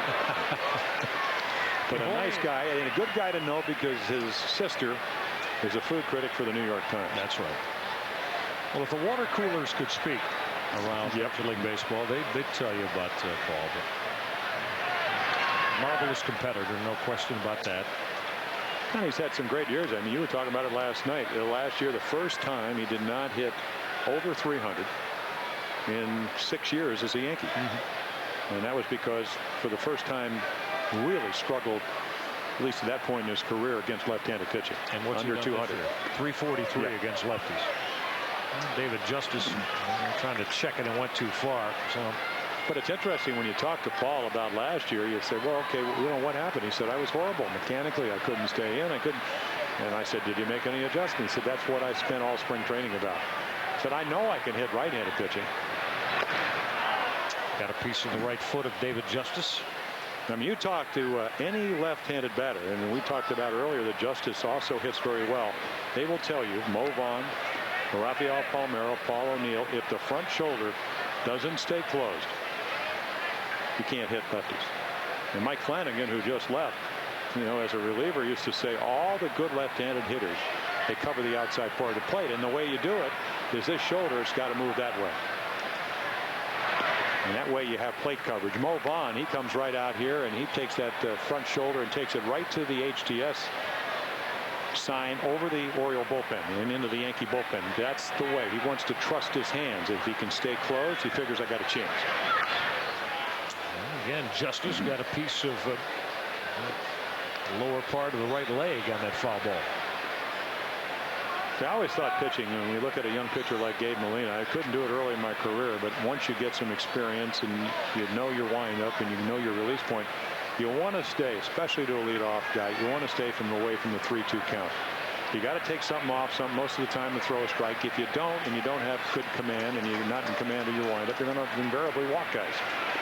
And most of the time, 50% of the time, they score. Justice with a drive to center. And will get down in front of Luis Matos. Base hit David Justice. He is 2 for 3 on the night. Leads off the 5th inning off Gabe Molina with a line drive single to center. There's a perfect example. Don't want to walk him. You got to throw the fastball more of the plate. And Justice doesn't miss these pitches. Well, maybe instead of 93 or 4, it's 91 or 2. And he's laying in wait. And the Yankees already with 10 hits. Nobody out here in the 5th. Tino Martinez this evening has drawn a walk and flied to center. He went 0 for 1 against Scott Erickson as that's a bounce foul. So Scott Erickson, who came in here tonight with a 7.41 ERA last just 4 innings this evening, and gives up the 8 runs and 9 hits. So with the outing that Mike Hargrove watched from the young lefty John Parrish last night, and with Jose Mercedes, even though he's had a blister bothering him, Mercedes pitching well his last 2 starts. We'll see what course of direction is taken with the. Well, they told Mercedes with the blister that John Parrish is going to pitch Sunday, and he'll be out of the rotation.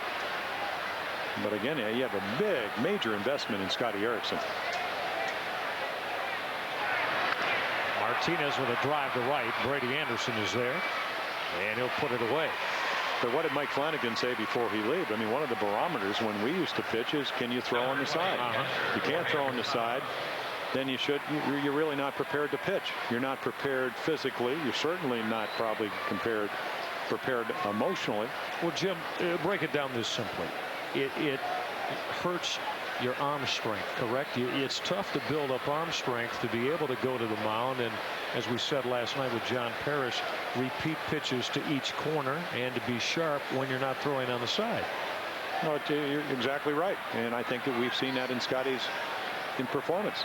I mean, you have to give him credit for wanting to go out there, but at what point do you shut down somebody that's extremely talented, extremely valuable if you're trying to get him back, on track?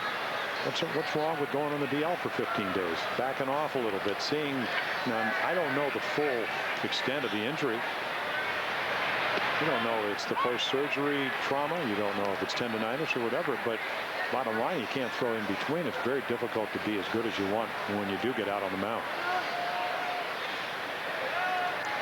Much shorter stay than Scott Erickson. Mike Hargrove would have liked tonight against the Yankees, leaving after 4. Posada with a ground ball that just kicks foul outside the bag. Yeah, all these Yankees are trying to find something they can hit in that hole. Pull it, get it in the hole between first and third. Only one out. You get that first and third, you can create that fly ball situation. And in this day and age, it appears that 8 runs with Pettit out there will be enough, but you never know. Now Molina dealing 1-2 to Posada. Ring him up looking on the inside corner. A lot of late movement on that fastball from Gabe Molina, his first K of the night, as he sets down Posada. A great pitch right here. Good velocity, great location. And it just freezes Jorge.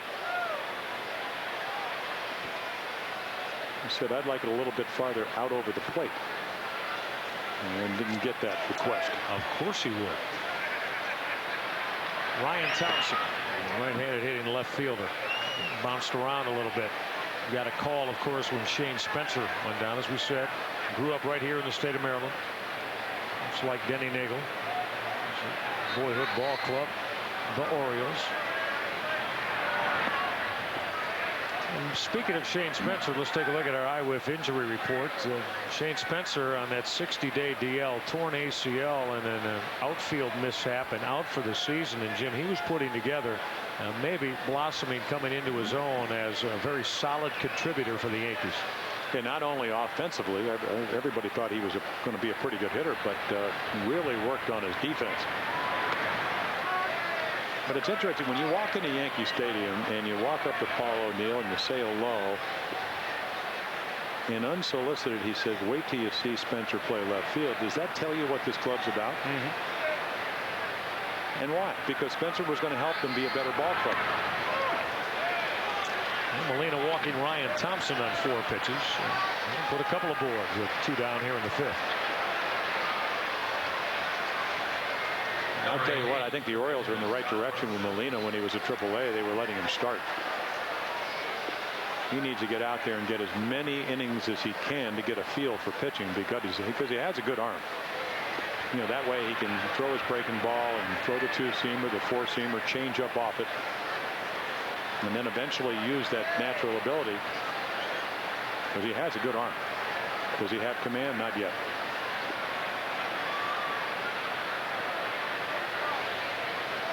Now Scott Brosius will face Molina. But Jason Johnson was optioned down after an unsuccessful outing back in early July against the New York Yankees. As a matter of fact, he was summoned yet one more time. Gabe Molina. That's what he was, fan 9 last week. 5 innings of work. Molina in the start. Because sometimes, you know, obviously he probably prefers to be here than Rochester, but for his long-term good, make him a starter, get him the innings, and then see, and just give him a feel for pitching. And very hard to do that at a major league level, pitching once a week. Now the 1-1 pitch. Brosius from a fly ball center field. A lot of room out there for Luis Matos. Put it away. We're halfway home here at the yard. Yankees kept off the board. They do own an 8-0 lead. Tonight's contestant in our Pepsi Big Slam Home Run Derby inning is Beverly Barges of Greencastle, PA. Beverly, if a Baltimore player hits a home run during this Pepsi Big Slam inning, bottom of the 5th, you will win a case of Pepsi and $100. Now you can enter the Pepsi Big Slam Home Run Derby and you send a postcard to the address on your screen to register online at www.htsonline.com. A beautiful baseball venue here in downtown Baltimore. Best around is Oriole Park at Camden Yards, filled to the brim tonight. And 90% of this ballpark, Oriole fans not enjoying this 8-0 Yankee lead. Of course, always the visitors from the tri-state area, New York City, New York State, New Jersey, Connecticut, always come down to the yard to check out the Yankees when they're in town here in Baltimore. And they have done that again in droves for this series as Will Clark leads off against Andy Pettit. Yeah, the Orioles not a lot of chances against Pettit, but back in the 2nd, 1st and 3rd, well, couldn't able to deliver, popped up to short left field.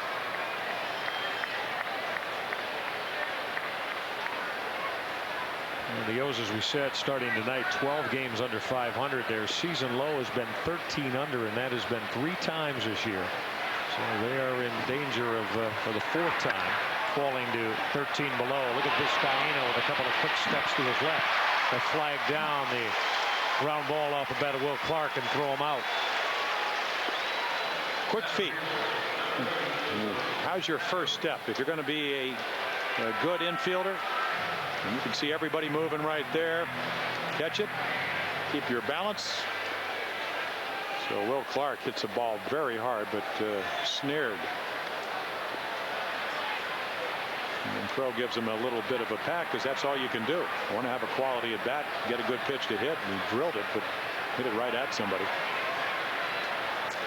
Luis Matos now, the young center fielder, is pedaled to work the outside corner.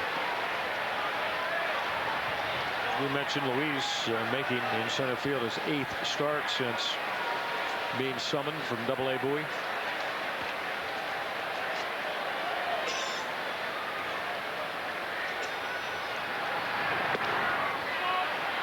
Matos called up to the Orioles during that trek out to the West Coast in the middle part of June, so he's been a big leaguer for over a month. And his first big league hit, of course, against David Wells. He got a couple of hits that afternoon.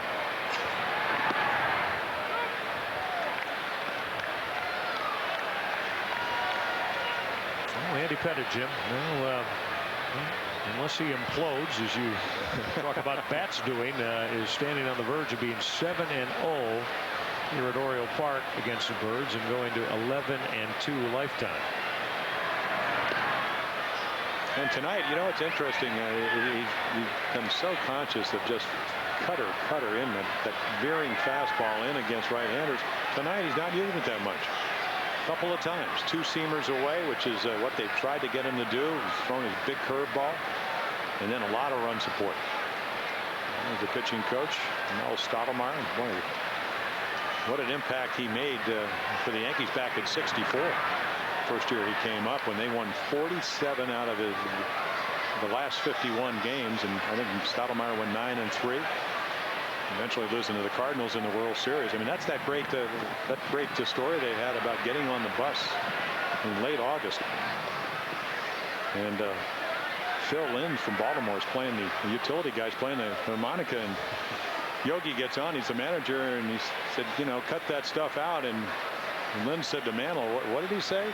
He said, play it a little bit louder. And of course they find Lynn's, and then they won 47 out of 51 games to get to the World Series. Matos with a drive into the corner and left. That ball is fair and one hop into the seats. And the automatic double for Luis Matos. Pettitte tried to come in with that cutter, and Matos got the barrel on it and yanked it into the corner and left. Well, the Crowley drills. Short stroke on a ball in. We talked about going away.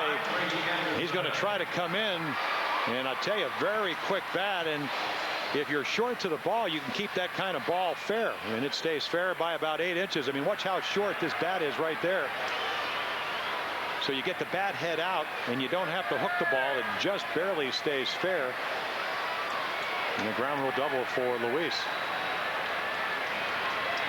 Brady Anderson to face Andy Pettitte. Brady has had an infield base hit to start the game, and then lined out to Jose Vizcaíno at second base.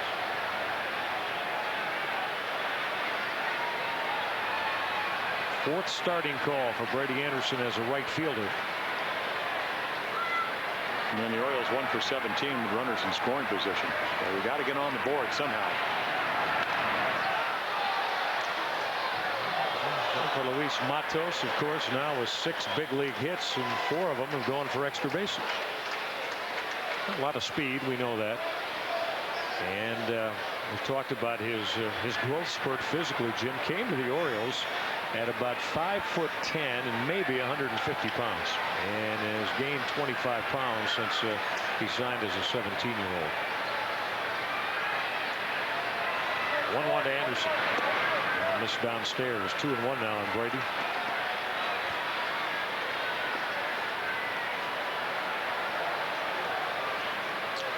Andy Pettitte gunning for his 10th win of the year.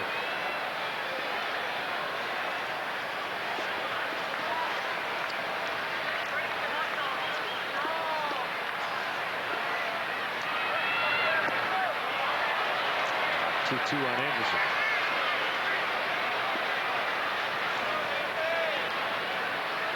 And Brady's smiling a little bit. 2-1 changeup. I don't see that too often. Look at Mike Bordick waiting on deck.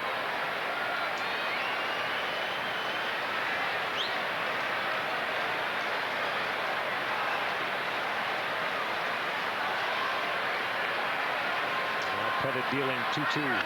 Breaking ball. Sky to center. Plenty of room for Bernie Williams.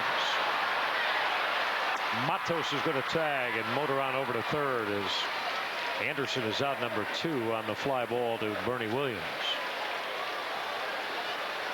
Let's take a look at an Aflac trivia question tonight. Andy Pettitte, second highest career winning percentage versus the Orioles. What former Oriole is 10-1 against the team that he toiled for here in Baltimore? You think about that for a while. Andy Pettitte, second highest winning percentage, although he, as we said, looks like he's got a pretty good shot at going to 11-2. But is this guy active? There's a former Oriole that's 10-1 active lifetime. Yes, he is. I don't mean playing golf. Mike Bordick with a fly ball to right. Paul O'Neill has got it, and we're through 5 innings here at the Yard. So everybody Think about that for a while, huh? Andy Pettitte and the Yankees have an 8-0 lead. All right, Orioles fans, if you're looking for a caterer in the D.C. metro area that can handle all of your catering needs, call the amazing chefs at Lux Caterers. Lux specializes in corporate events. You give Lux a call tomorrow at that 301 area code that you see, or you can email them as well and get on board with some of their fine taste treats. 6th inning now. Gabe Molina on the mound for the Orioles. Michael Reggie, Jim Palmer with you here at Oriole Park. It's been all Yankees tonight. They beat the O's 4-3 last night and hold the big advantage this evening. Jose Vizcaino has been quite the table setter. He has been aboard all 3 times tonight and scored 3 runs out of his leadoff spot.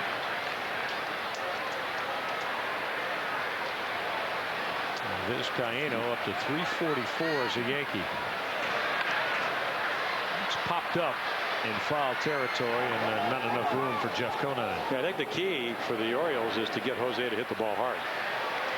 And then they might have a chance to get him out.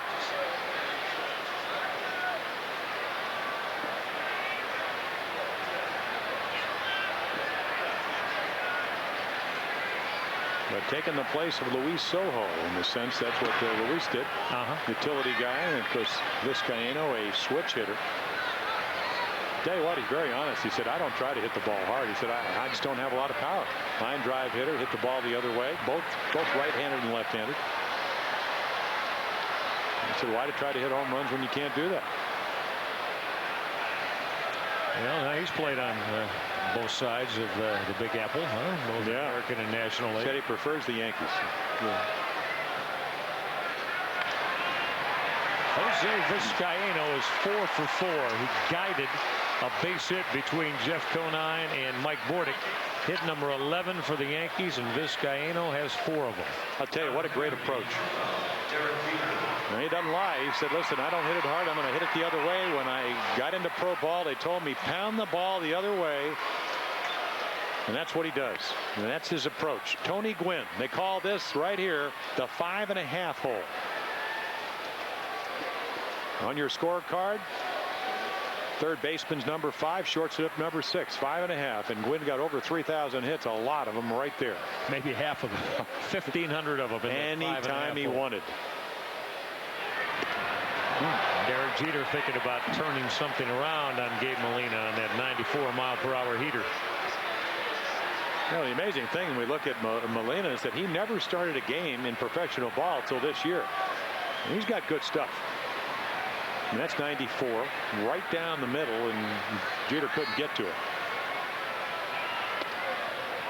So if you get out there, and in 18 games at Rochester, he only had 27 innings, and in that one start, 9 punch-outs that you mentioned, Mike. And whether you use them as a starter or not, you get experience. You have to learn what pitching's about. 4-seamers and 2-seamers when you get behind, taking a little bit off, adding a little bit. You really get, when you're a starter, in touch with your windup. And that's why almost all the good organizations, they will take their best arms and make them starters early on. Yeah. And then just think about some of the great relievers of all time. Almost all of them were starting pitchers at one point or another. Molina working up in the zone now on both the fastball that Jeter swung through and the breaking ball here, the slider. Yeah, well, Derek's wondering how. I mean, this is like the Houdini ball. Hanging slider, hangs so much that he swings under it. You can see him waiting. So he had a great view right there from the Southwest Airlines overhead plane view. Try to slow those hands down and still swung through it. Molina working 2-2 to Derek Jeter. Fouls it out of play. We talked about the 887 career base hits for Derek Jeter, 4th all time at 26 years of age. And when you look at the annals of the Yankees, 319 career hitting average he came into the season with, 5th best in Yankee history behind the likes of Ruth and Garrick and DiMaggio. Drive to deep left. Surhoff on the track, and that ball is gone. Derek Jeter, number 10. you make a mistake, he can hurt you by going deep. He did it there, and the Yankees have put a 10 spot on the board tonight against Oriole pitching. Well, he swung through one high slider and then connected on the next one. I mean, this guy, like we said, I mean, last year at 328. I mean, look at that hanging slider. It just kind of hovers inside. Great angle right here. Boom, gone. The power number's down for him because of that stomach injury. But eventually he's going to hit 30 home runs. What did he go work on last year? Where did he go down to the Yankees complex? Driving the ball. That's right. Drive the baseball. Thought he was swinging down too much. After he hit 24 home runs last year. Well, speaking of home runs, Paul O'Neill put a big crush to Scott Erickson with a 3-run home run. And the Yankees, the multi-run home runs tonight. Paul O'Neill with a 3-run shot. Jeter with a 2-run home run. And the Yankees have a very healthy and commanding 10-0 lead. Vizcaíno was not only had 4 base hits, he's gone to the dugout with a run scored on each and every one of them.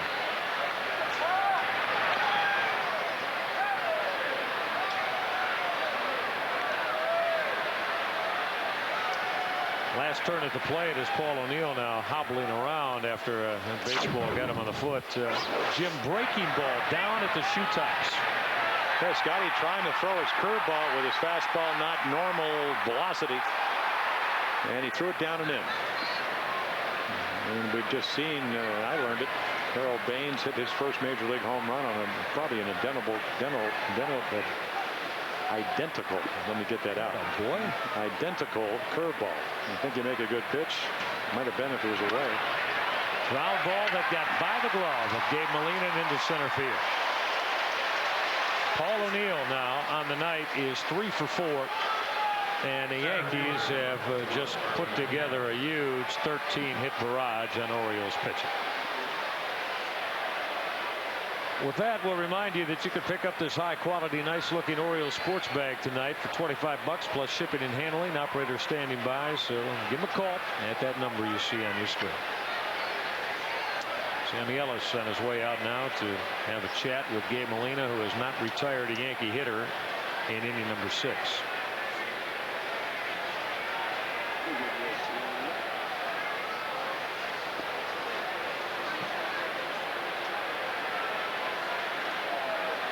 He doesn't see that ball. I mean, that ball very catchable.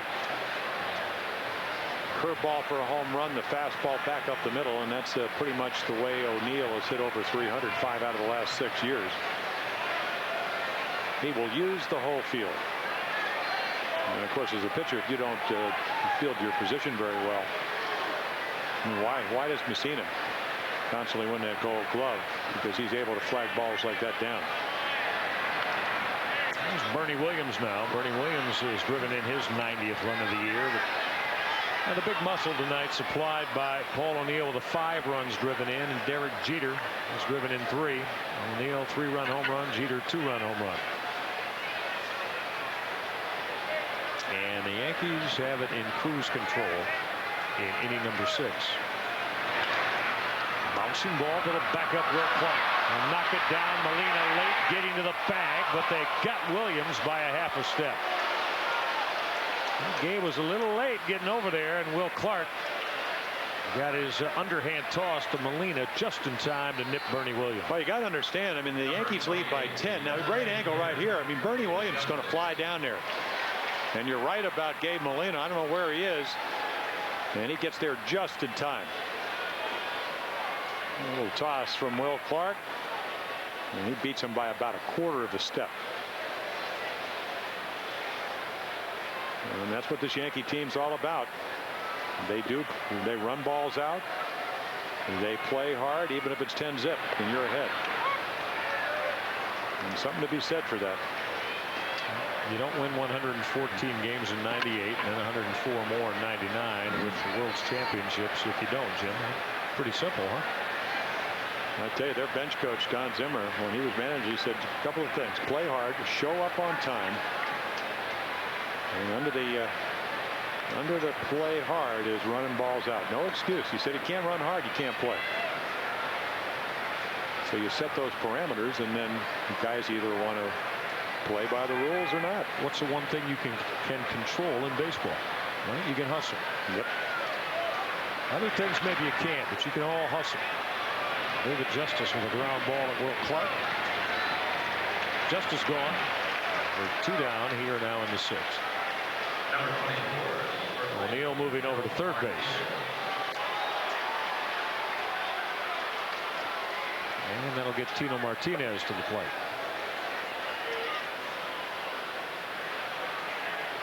And the Yankees started tonight 10 games over the 500 mark, as Jim and I were talking about 5 games off their pace of a year ago. But taking a look at some out-of-town doings tonight in the American League. Boston losing again at Fenway. Toronto Blue Jays losing up at Skydome to the Cleveland Indians. So those two stay the way they are. This one also, Yankees will build a 3-game lead over both of those. Minnesota beat the Sox last night, trying to do it again. And Chuck Finley and Kelvin Escobar, the mound matchup in Toronto, and Finley and the Indians struggling mightily. They'll be into Oriole Park this weekend. But Jim, how about Cleveland at 11 games down to Chicago in the American League Central? That's just about lights out. Martinez with a shot that is just foul. They're thinking wild card in Cleveland, and that's a very unusual thought for the Indians going back to 1994. No, you're right about that, but it's also something good about the wild card. It allows you, even though somebody is playing exceptionally well in your division, which is what the White Sox are doing, it does give you hope. A lot of work to be done by that Cleveland ball club even to get there, as Martinez will foul it back. Well, who would think if the Yankees, I mean, if you told them that everybody thought that El Duque, after pitching so well in the postseason and both the playoffs and the World Series, would be 8-7. Cone would be 1-9. Clemens had been on the DL for a couple of weeks. They'd still be in front. 10 games over. Yep. Tino Martinez with a fly ball to right. He's going to back Brady Anderson up in the track. He's going to have room. He's got it. Inning over. Yanks get 2 more. How do they do it? Derek Jeter got a pitch that he could drive, and he did not miss it. 2-run shot from Jeter. Yankees lead the Birds 10-0.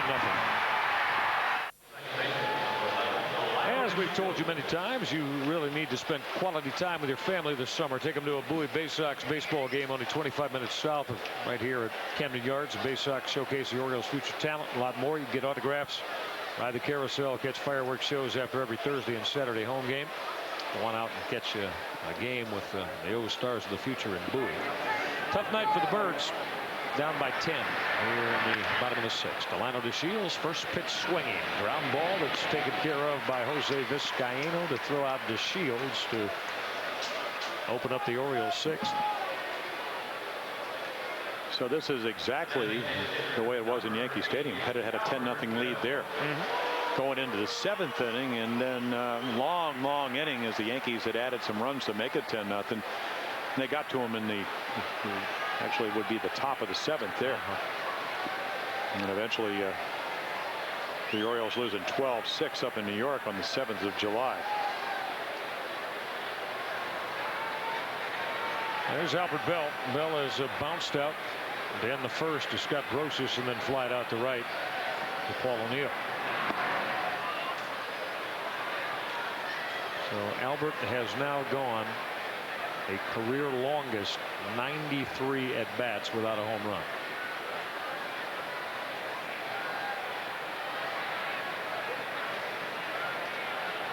And that the gruesome story tonight here at Oriole Park. Ground ball over the mound and back into center field. Base hit Albert Bell.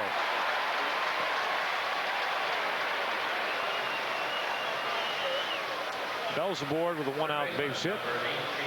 Catch the hard-hitting, fast-moving, high-scoring excitement of Major League Lacrosse as the world's premier lacrosse players come to UMBC Stadium in Baltimore on Saturday night, July 29th. Call Ticketmaster for your tickets, or go to MajorLeagueLacrosse.com. You ever play lacrosse? Ever try to play it? No. No? Did you? I didn't, but I tell you what, I wish I would have had the opportunity. A great game here on the East Coast. Huh? I think of some of the top athletes that have made their mark in other sports. Jim Brown, maybe in some people's mind, the greatest ball carrier of all time, running back in the NFL, All-American in lacrosse. They said he used to strap the, I don't think you're allowed to do that anymore, but take the lacrosse stick and actually tape it to your wrist and then wade through people. What, about 230? Not surprising.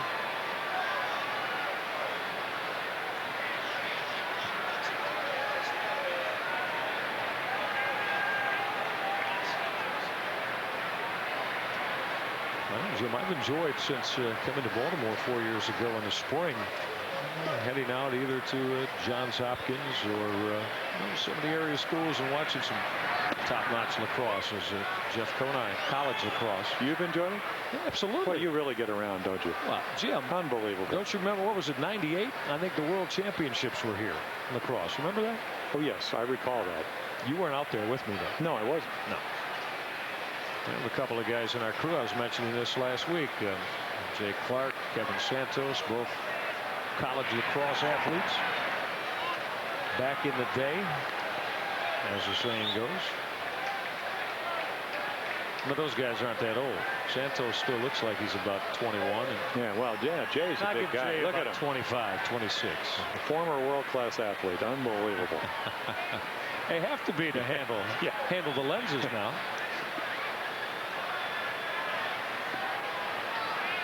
Conine's hit 2 balls hard. He's been able to handle Pettit. And right off his leg, right to Jeter for an out, and then a line drive to center. Now Pettit misses a weight, and he'll walk Jeff Conine. So the Orioles get a couple of balls. Birds left 3 on in the first 2 innings, and of course Jim, fresh in the Orioles' minds. Obviously, last night they had Roger Clemens on the ropes, but could never get the big clutch base hit that might have removed Clemens as he danced his way to that 4-3 win. Yeah, 1 for 17, 1 for 14 last night. I think 0 for 3 tonight. A lot of opportunities, or at least a couple of opportunities early on tonight. Of course, the big story out of the New York Times is B.J. Surhoff for the Yankees. How's he going to look in pinstripes? Born in the Bronx, raised in Rye, New York. So how detailed did the Times story get today? You can enlighten us. Well, they talked about a David Walling, a Double-A right-handed pitcher, also a Double-A shortstop, Eric Almonte. Somebody we saw a couple of years ago, the right-hander Ryan Bradley. So maybe a 3-player deal. And they were talking about the fact that Montreal for Rondell White, we talked about that last night. They want Alfonso Soriano, and the Yankees feel that that might be a little bit too much, because of course the Orioles also would like to have Soriano. And then also the Mets are talking about Bordick, because they need a shortstop. Yep, the rumor mill is grinding here as the trade deadline nears. But again, we want to establish, because Jim, I know we say this at this time every year, but it bears repeating. Deals can still be made in Major League Baseball after July 31st. The only difference is you got to clear waivers on a play. Right. So without having to clear waivers, you have till July 31st to do that. After that, you want to make a move, you can. If waivers are cleared on the player that you're looking to move. Surhoff fouls off another 1-2 pitch. And of course, I mean, this is all speculation. They're also talking about another, or a number of options for the Yankees would be Ron Gant, who's making a lot of money with Philadelphia, and the Phillies are out of the race. And then you go to Pittsburgh for Will Cordero or John Vanderwall, and even the much traveled David Segui from the Rangers. Rangers trying to dump salary. Well, after what happened with Ivan Rodriguez last night, they may get into full gear with that.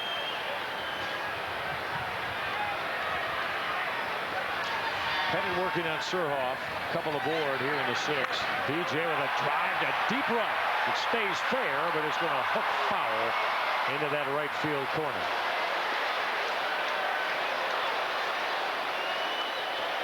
Little too much top hand from Surhoff. Now the curveball is designed to get you off balance, get you out in front. But if you hang it belt high, it becomes very hittable. But the off speedness of it, and little Carlton fist right there. But Body language didn't get it to the left of the pole. See, there's the breeze. A little deceiving here at Oriole Park. Sometimes it does not look like much movement with the flags, but the wind can swirl as Pettit missed with a breaking ball, and the count evens at 2-2. There's a perfect example of a veteran pitcher knowing that the curveball he hit for an almost 3-run home run was a hanger, came right back with another one, but tried to get it in a better location. Just because a guy hits a curveball doesn't mean he's going to hit the good one. Same with the fastball. 2-2 pitch, ground ball, base hit right field. Bell will be held up as O'Neill got on the baseball. Orioles down by 10. Sam Perlazzo putting up the stop sign for Albert Bell to load the bases. Well, the fans are booing, but I tell you what, I mean, you're 10 runs down. You're Sam Perlazzo. You're not sending Albert Bell. So BJ gets 3 straight breaking balls. I mean, the Southwest Airline plain view, you can see him reach for it, but finds a hole. Martinez is going to dive to his right. Vizcaino can't get it, but O'Neill's in very quickly. And most likely Albert Bell would have been out at home plate. So no RBI, but would have been certain death at the plate. I mean, it would be one of the worst plays in the history of the game. You're absolutely. Sam Perlazzo is one of the best third base coaches in the game. The fans can boo all they want. You're down by 10. You're not going to get a runner thrown out at the plate. You better make sure there's not even a throw if you're going to send somebody. That might have been a play that if Albert did try to score, he would have tackled him. There's Charles Johnson. Bases loaded with Orioles. Down by 10 against Andy Pettit and the Yankees. Johnson with a drive to right that is going to slice foul. Well, off the end of the bat from Charles. Pettit without a strikeout tonight, so he has all those crafty left-handers, Jim. They'll scatter those 8 base hits. Well, he hadn't really needed a strikeout. No. The only really tough situation as you look at his pitch count was a runner at third with Will Clark up. Second inning when he got him to pop up short left field. And then got Matos on a changeup that bounced to third.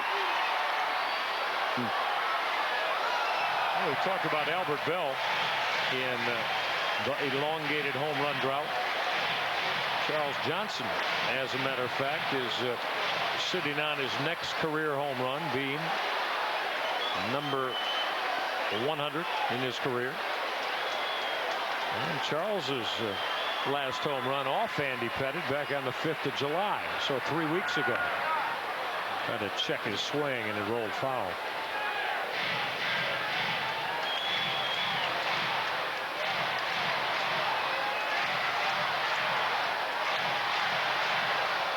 You're right here at 0-2. Maybe Pettit's thinking, okay, maybe I can get Johnson, who's a better low ball hitter, get the strikeout. But again, a ground ball pitcher, when he's on his game, he would prefer to double play if he'd be out of the inning. Breaking ball missed.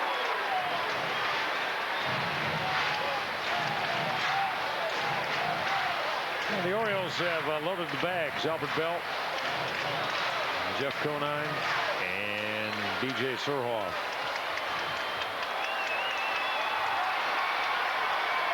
Charles hit in this bases loaded situation twice on Sunday against Frankie Castillo.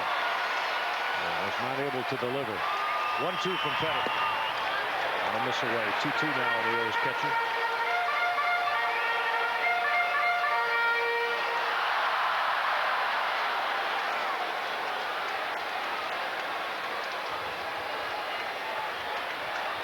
A left-hander from Louisiana, Andy Pettit.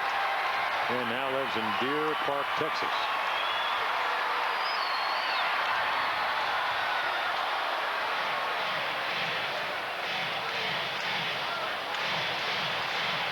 Jim, in the talk, although it has softened a little bit, also continues about this man, the O's catcher, Charles Johnson. More in the National League direction. St. Louis. With eyes toward Charles Johnson.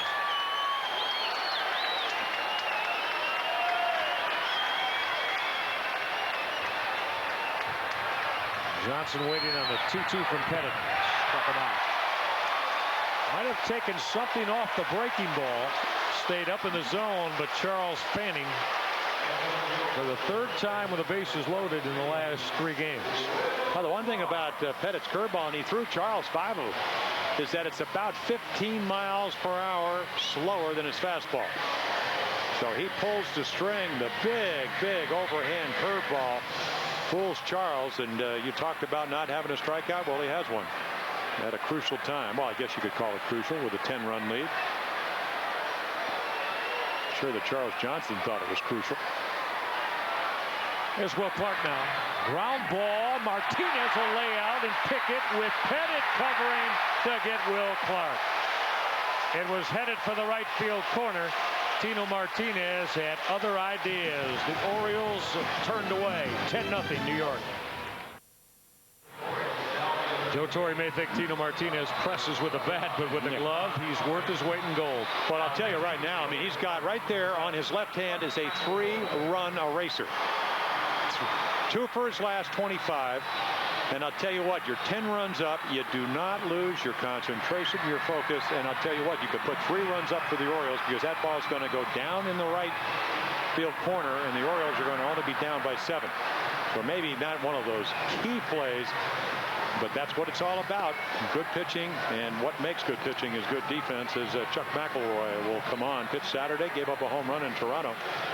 Only a couple appearances since early on, and when the Orioles were up against the Yankees. So a couple appearances in the last 20 days.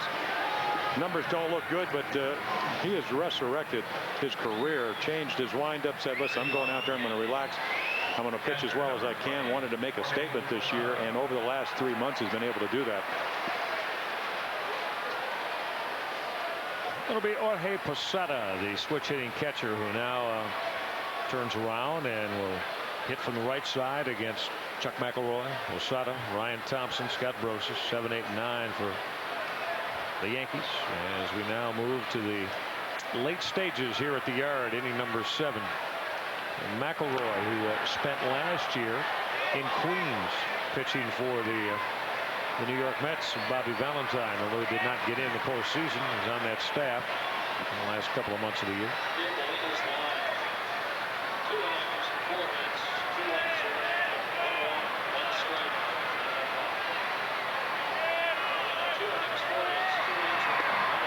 One and one now on Jorge Posada. Posada tonight walked twice. As we showed you, he's among the American League leaders in that category. And fan Gabe Molina got him on a breaking ball his last time. Well, Joe Torre talking, he said, boy, I had a battery last night. Clemens couldn't control himself. I mean, he had like 5 walks. And he said, I had a catcher that swung at everything. And Posada came in last night from this side of the plate hitting 360. He too is a natural right-handed hitter. Actually was a shortstop at the college level, and then eventually became a catcher. Well, one of the Orioles' very stinging defeats this year, of course, Posada with a 3-run home run off B.J. Ryan back at Yankee Stadium back in May. And I talked to Steve Hurt, who one of the brothers that works at the Elias Sports Bureau. They do most of the statistics for the American and National League, and he said on that home run, Cal was looking for the bunt. I wasn't doing the game. You and Flanny, he was about 50 feet from home plate. Oh, Jim, easy. Maybe even closer than that. 2 aboard, down by 2. As we look at even on coffee, he was taken over from Mike Bordick. Cal Ripken creeping up, thinking, Cal had called the defensive set, and in that 3/4 turn, and he was maybe 40 to 50 feet away from the plate. And Posada put a charge into a B.J. Ryan pitch. Ball game, 3-run homer. Well, how many times have we seen that? Brosius off of Arthur Rhodes last year. Sure. I mean, just crucial home runs. The Yankees just seem to be able to turn it on. And you can see Chuck McElroy when he falls off to the right. In other words, he's going that way. He's got no chance. Well, Posada picking up his 3rd walk of the day. All right, Jim Palmer's been thinking about this now. We're going to give him a stab. Andy Pettitte, the 2nd highest career winning percentage, 10-2. He could very easily be 11-2 in a matter of hour or so. But what former Oriole has the best career win percentage now against the Birds at 10-1? I have no idea. Boomer Wells? No, it can't be. No, it's not Boomer. He's active. Jamie Moyer. Remember that? We were just there. Come on. That's right. That partner. He got a bunch of runs. Well, yeah, you're right. He got a bunch of runs, yeah. But remember we talked about that. Moyer, since leaving the Orioles, having a big run of success against the Birds. What does Jamie Moyer do? A little bit of this, all that. Well, Jamie Moyer uses his changeup like a lot of pitchers will use their fastball. I was talking to Sandy Koufax. He'd try to hang out with those guys with the Hall of Fame. And got Whitey Ford on one side and Koufax on the other. And he said, think about your fastball. He said, you can use it 6 different ways. Thompson will drive a base hit to left.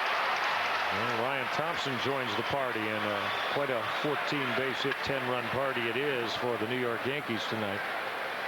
So they've got 2 aboard again, and nobody out here in the 7th.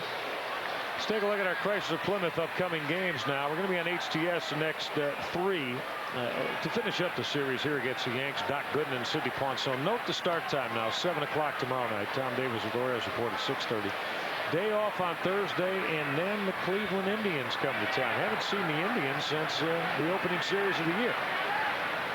And that'll be on HTS Friday and Sunday. Friday and Sunday, 7:30 Friday night and 1 o'clock, 1:30 Sunday afternoon. So we get a day off on Saturday, Jim. Brosius will rip a base hit center field. Posada being held by Willie Randolph as Matos' throw will come through to the plate. 15 base hits for the Yankees. They've loaded the bases with nobody out here in the 7th. Yeah, they've taken no prisoners tonight. They've hit good pitches, and they've hit belt high right down the middle pitches. Matos is going to charge this. And I'll tell you, you don't want to be sending them.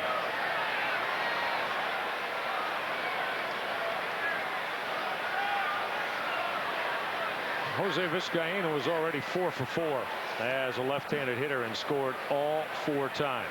And averages a Yankee up to 354.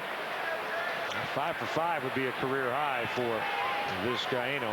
And he's 4 for 10 this season from the right side of the plate. Up 51 times left-handed coming into tonight. Is driven to the gap in left center, but Matos with the speed will get there to put it away. Tagging is Posada. He'll head to the plate with run number 11 on the night. Jose Vizcaíno. Well, he scored 4 runs, 4 base hits, and now he adds the RBI and the sac fly. 11-0 New York.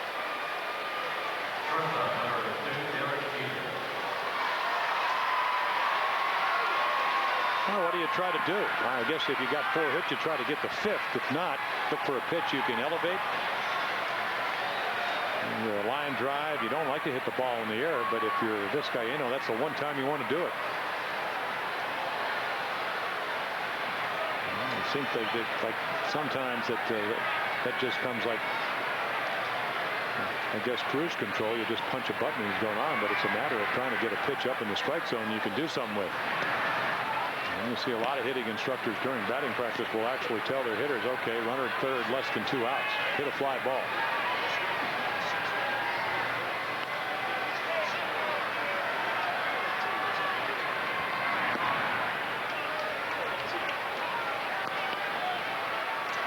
Derek Jeter has had a rather large evening for himself. He's extended his hit streak to 13 in a row. He's driven in 3 runs tonight, 2 of them on his 10th home run of the year, the 2-run shot, as McElroy will fall behind Jeter at 3-0. And Jim, this club just doesn't give away at bats either. You know, they're up 11-0 here. You think you guys say, all right, I'm gonna hack early in a count. It's not the Yankee way. And it goes back to what they teach in the Oakland organization. They said batting average is overrated. Now it's not when you get a guy with a good batting average and the on-base percentage and the ability right here to take a hanging breaking ball and just smoke it for a 2-run home run. If they don't want to throw you a strike, who cares what the score is? Subjugating your ego. Not too many teams do it better than the Yankees. McElroy to load him up again as he walks Derek Jeter, and that'll get Paul O'Neill to the plate. And we'll get a visit from Sammy Ellis. Well, Paul O'Neill has a chance to add on to his impressive 5 RBI night, and that's going to be the end of the night for Derek Jeter. As Jeter will head to the dugout. Is that Wilson Delgado? It is. Yeah, talking to Jim Cott, he said he walks out, he sees Wilson Delgado, not a very big guy, in batting practice, hit a ball in the upper deck in Yankee Stadium. Well, here's a guy that pitched 25 years. As we look at Alan Mill get loose with the Orioles, he said, don't tell me the ball's not different. Can't fool that kitty, can you? Certainly he's been different for the Yankees tonight with 11 on the board. So the bases loaded for O'Neill. And Chuck McElroy, I mean, he's been all over the place. So there's no possible way, if you're Andy Fletcher behind home plate, that you're going to give him anything borderline. Just hasn't been. I mean, if the glove's on the outside corner, the ball may be down and in. You just don't get strikes. So he's behind guys. When he does throw strikes, been pretty much down the middle, and they're just laying in wait.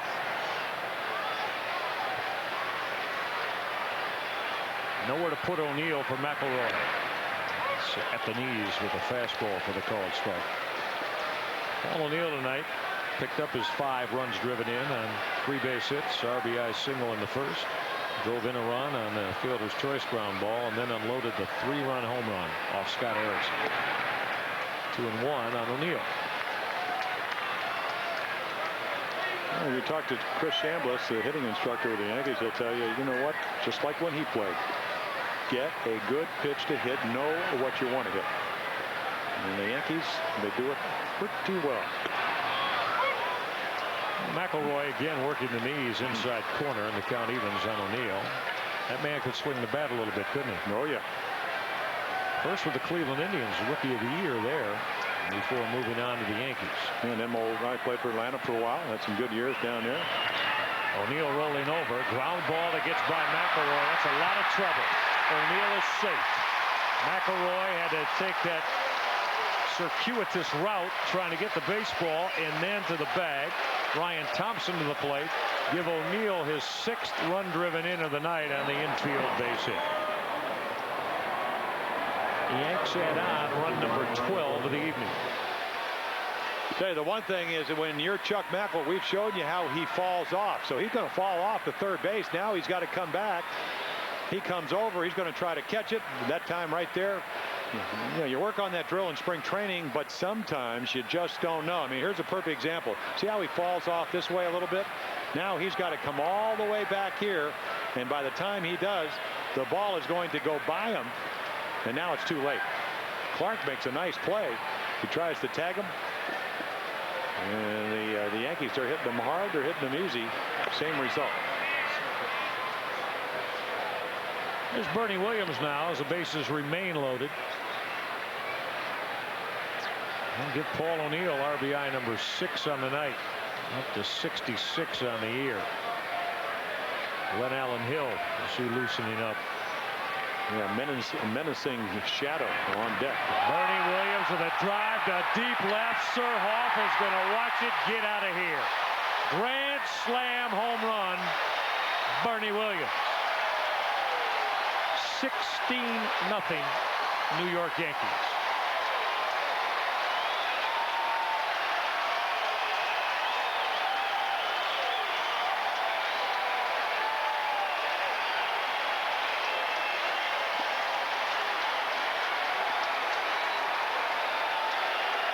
The man can flat out hit. So you got O'Neill with 5 RBIs, and on this swing, and Bernie, another switch hitter, that natural side is right here. And he hits a crisp line drive into the seats.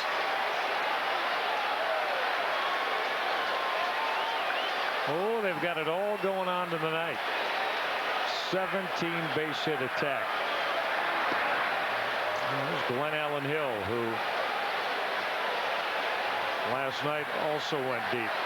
2-run home run Jeter, 3-run home run O'Neill, grand slam home run Bernie Williams. The three main cogs in their offensive arsenal.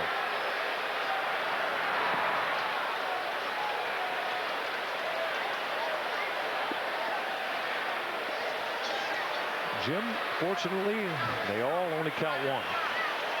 You mean as far as a loss? As a loss, and that's about the best thing the Orioles can hope to take out of this tonight. Because this one has been very one-sided.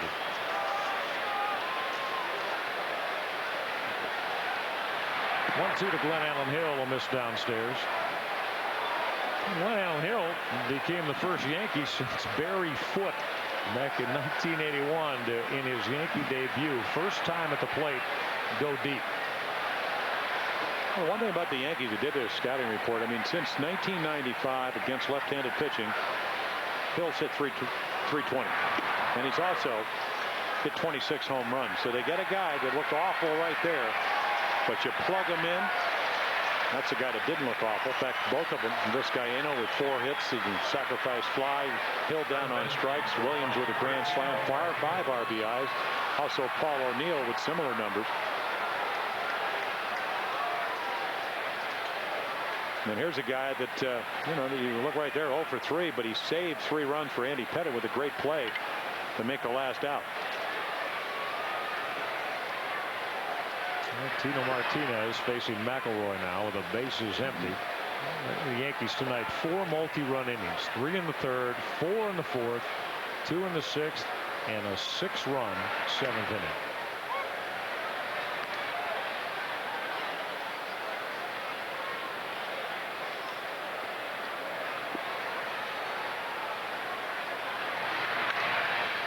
No, obviously very, very frustrating for Chuck McElroy. He pitched a couple of times since the 5th of July, and you can see on his face, because he's worked so hard the last couple of months after getting off to a bad start. And his numbers will reflect this outing for the rest of the year. Well, McElroy will fan Tino Martinez inning over, but some big damage. Bernie Williams. Grand slam home run, his 22nd of the year off Chuck McElroy's 16-0 New York. Let's take a look at a Lowe's Nose today in Orioles history fact. This date 4 years ago, Robbie Alomar homered both sides of the plate in a 10-7 loss to the Indians. This was the second time he accomplished the feat, first coming with the Toronto Blue Jays.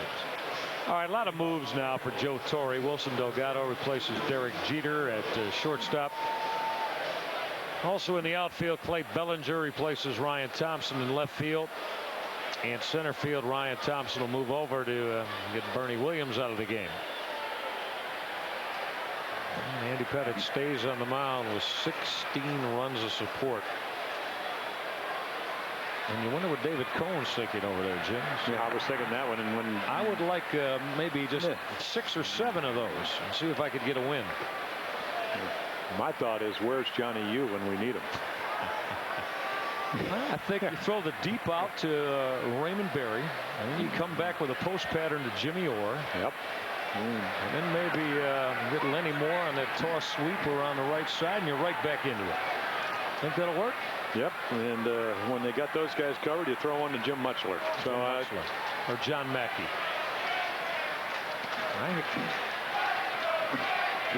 One of those nights.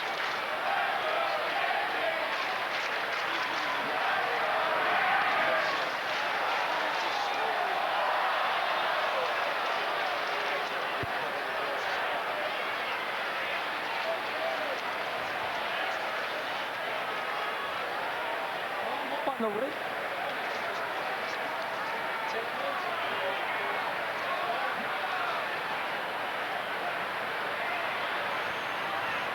Now Pettitte dealing 1-2 to Luis Matos. Got him with a breaking ball. Now Jim, Andy Pettitte did not have a strikeout until he was faced with a bases loaded situation in the 6th inning, and he shutout on the line, and then he fanned Charles Johnson, got the big play from Martinez to rob Will Clark. Now Kane Matos to open up the 7th.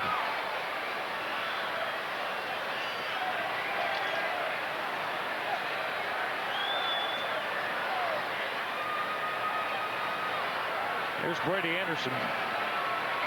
Anderson with one of the 8 Oriole base hits on the night, had an infield single to start the game against Pettitte. Jim is going to go to 11-2 against the Orioles and 7-0 lifetime here at the Yard.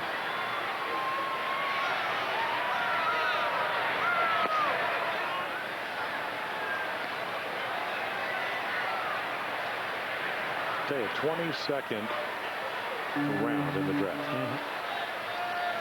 Big kid. Well, that's a high number to go when you're left-handed.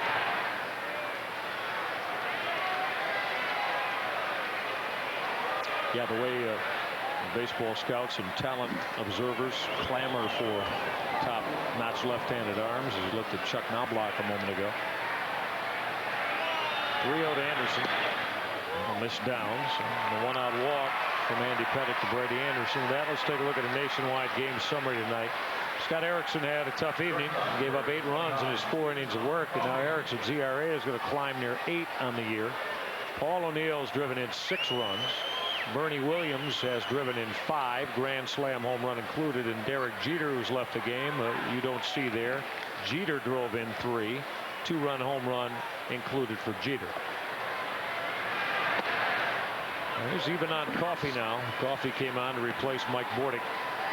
So suffice to say, the Yankees have flexed their muscles tonight. So what, 2, 3, 4 have 15 runs driven in.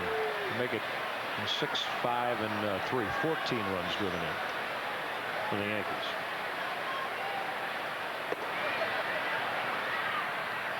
The newest version of the 27 Yankees right there. Murderer's Row tonight. Well, the Oriole pitching, they came in at 13th in the American League, and they're going to move a little bit closer down the run to Kansas City that trails about 19 hundredths of a earned run. The Orioles came in at what, I think 566, and Kansas City, or somewhere in that range, can't give you the number exactly. Kansas City at 585, the Orioles at 566, or 5.66, I guess. A lot of runs. 2-2 now on even on Coffey. Had a couple of finals in the American League. The Boston Red Sox are going to lose another game tonight to the Yankees, and so are the Toronto Blue Jays, it looks like. Minnesota beat Boston 2nd straight night at Fenway 4-2. And Cleveland blowing up on the Toronto Blue Jays. Indians lead at 10-2 at Skydome in the bottom of the 9th. So the Yankees going to gain ground on everybody in the American League East tonight. Coffey with a ground ball that is foul just outside the bag. Yeah, the Toronto Blue Jays made a coaching change. Rick Langford was fired, actually reassigned down to AAA, and Dave Stewart, who was an assistant to the general manager.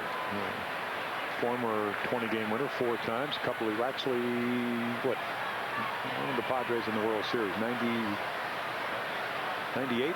He was a pitching coach in 98 against the Yankees. So he will take Langford's job, trying to maybe help some of those younger pitchers. 2-2 to Coffey in the air. Center field, Ryan Thompson back a couple of strides, and he's got it for out number 2. Minnesota Twins that we just mentioned have beaten Boston 2 nights in a row on the road. Invade the Yard, 3-game series. The only time Tom Kelly's club in here, July 31st through August 2nd. Good seats still remain for all 3 home games. Get your tickets by calling that number you see on your screen or online at the Orioles website. Here's Delano DeShields now. DeShields 1 for 3 against Pettitte. Doubled in the opening inning, has bounced out twice since.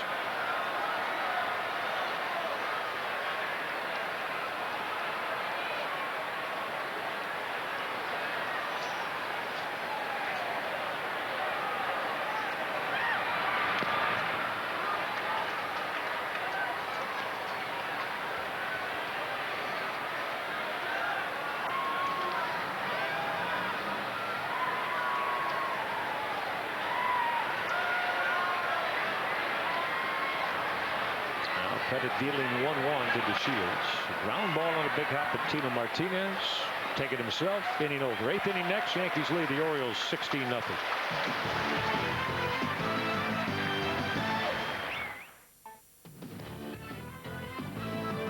Orioles Television Network coverage of Orioles baseball is brought to you by Mile One. Now you drive. Check us out at mile1.com. By Nationwide Insurance, financial services on your side. And by ToadNet.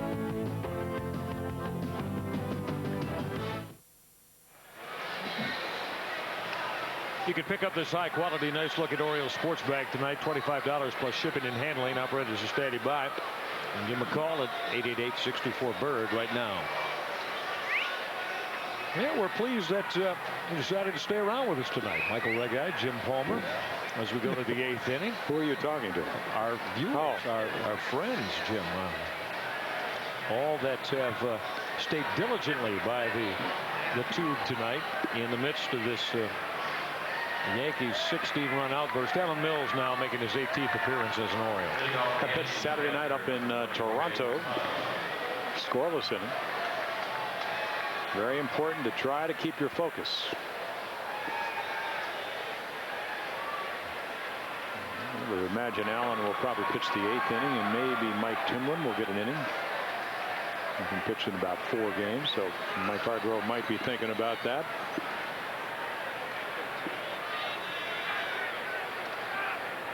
Jorge Posada to lead it off against Alan Mills, who's on the outside corner for a called strike. Posada walked 3 times and fanned tonight. Only has 1 official plate appearance. He's hit from the left side now his 4th time, and from the right side against the left-hander Chuck McElroy. It was Posada that started the 6-run 7th inning with a walk-off McElroy. And then it ended with a thud and a bang and the grand slam home run from Bernie Williams.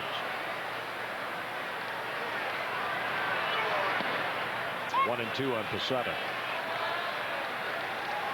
Well, Jim, Mike Hargrove will ask Sidney Ponson tomorrow night, who has certainly not been sharp in racking up wins of late, to go out and try to pick the pieces up from this one and stop the bleeding, as it were, as Mills strikes out Posada.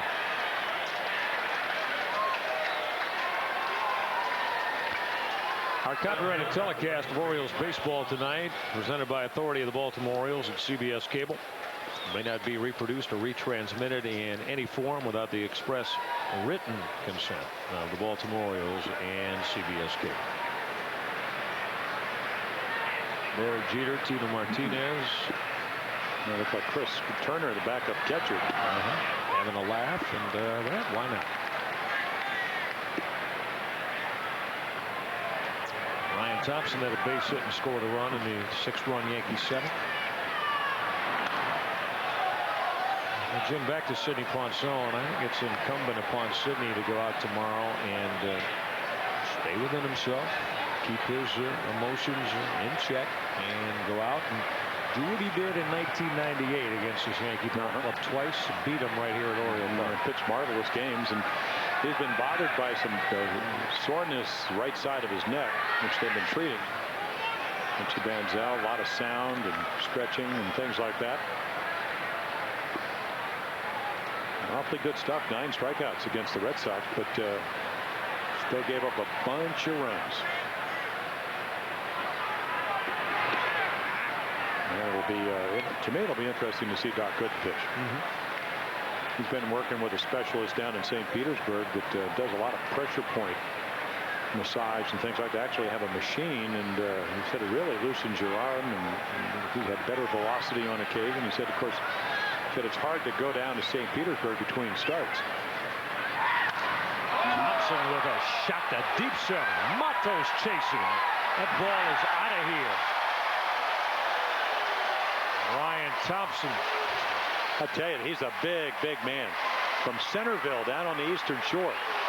20 home runs down at AAA Columbus.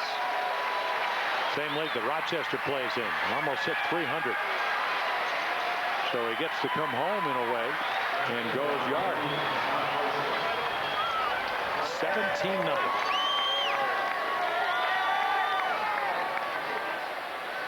A lot of compression on this pitch. Boom, gone. And Mato's going to run out of territory.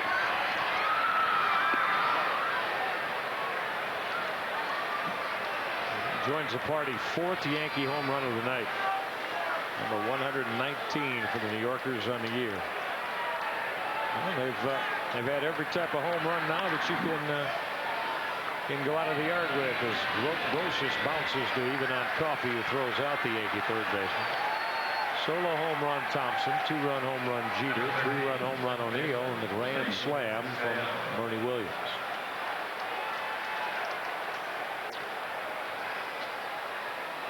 Well, they almost have as many runs as they have hits. 17 runs on 18 hits. 6th turn at the plate for Jose Vizcaíno. It's pretty efficient use of your hits, isn't it? Very much so.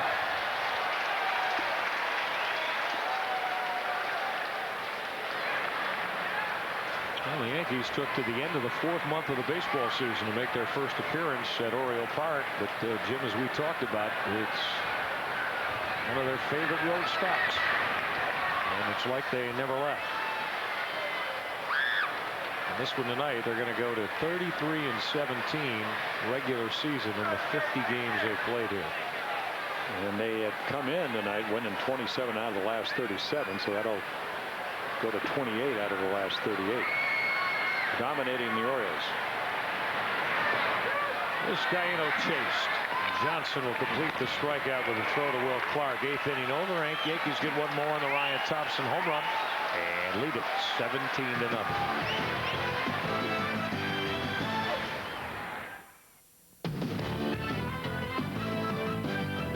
Television network coverage of Orioles baseball is brought to you by Southwest Airlines. Log on for low fares at www.southwest.com, a symbol of e-freedom.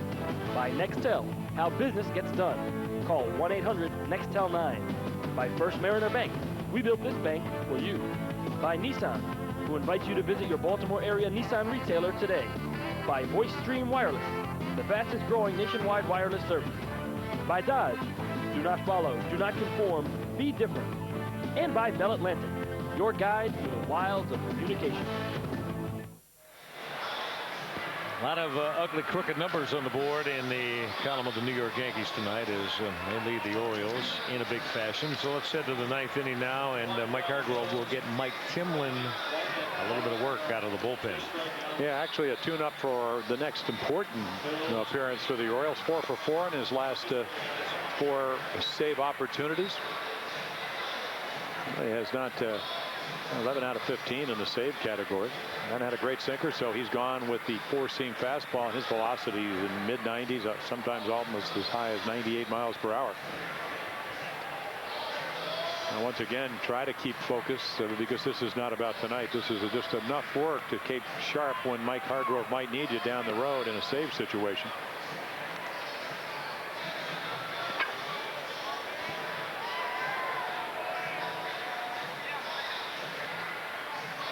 The Orioles with one more to go against the Yanks. And again, remember that start time tomorrow night. We'll come at you at 7:05 for first pitch. And then after the off day, the Cleveland Indians will roll into town. Well, the O's went 3-5 on the last homestand. That's before winning 2 of 3 in Toronto. And the Orioles will start this homestand at 0-2 against the New York Yankees. And looking to avoid the sweep tomorrow night. But we've got a 9th inning to play, so let's see what Mike Timlin accomplishes against Wilson Delgado. And Delgado started the season with San Francisco.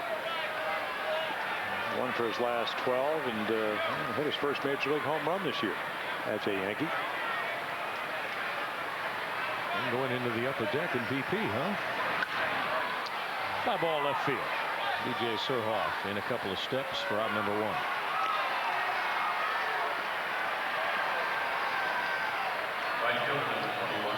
Here's one of the main hitting stories tonight. Though Torre has kept him in the game throughout the course of the evening, and Paul O'Neill has contributed in a big-time way. He's driven in 6 runs tonight. And he's moved the average over 300, Jim. As we talked about, only one time as a Yankee in 6 years has he failed to hit 300. So he's back over again here in late July.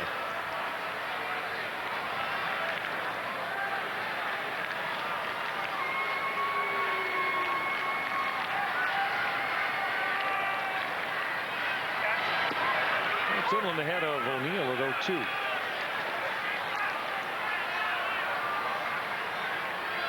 So now about an hour and 20 minutes away from the 26th of July. So we'll close in on the trade deadline now, less than a week away, 5 days away, as a matter of fact. The rumor mill will continue to grind surrounding certainly both these ball clubs as Sid Thrift on the left of your screen.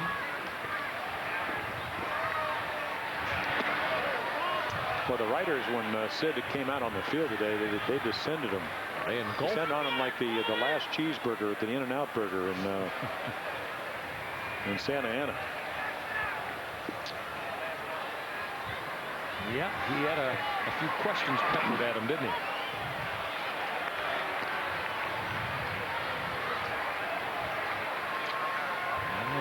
Some of the New York writers still wanting to know for the second day about Mike Bordick from the Mets perspective and DJ Surhoff from the Yankees. 3-2 to O'Neill. That'll miss. O'Neill with a one-out walk. And Jim, you know it's just not a good night when the number 4 man in the lineup is coming to the plate for the 6th time in the 9th inning.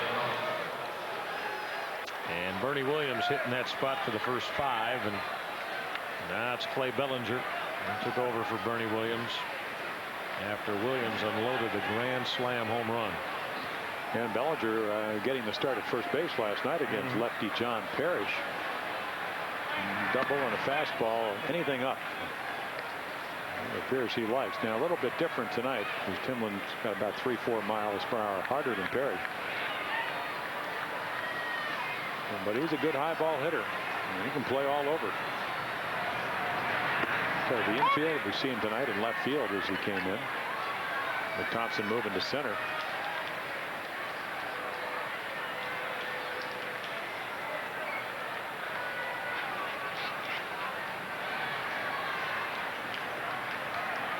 Timlin's 1-1. This away, 2-1 on Bellinger.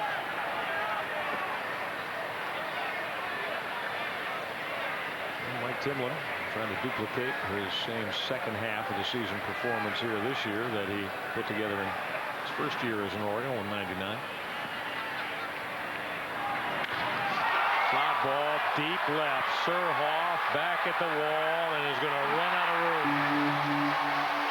5th home run of the night. 2-run shot off the bat of Clay Bellinger. Yankees have put 19 on the board tonight.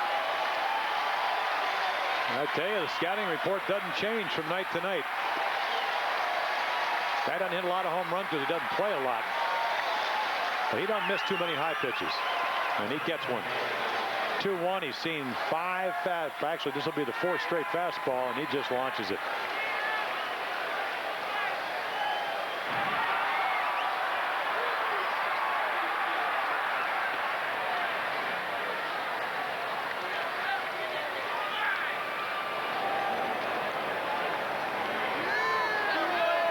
So now the runs match the hits. 19 hits, 19 runs. 1-2 on Glen Allen Hill. And homered last night off John Parrish.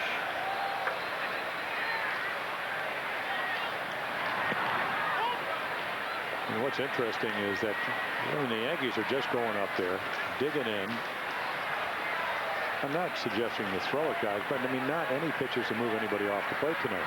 So I mean, they're very comfortable. I mean, they're hitting everything. Ground ball over the mound. Even on Coffey to handle it and throw out Glen Allen Hill.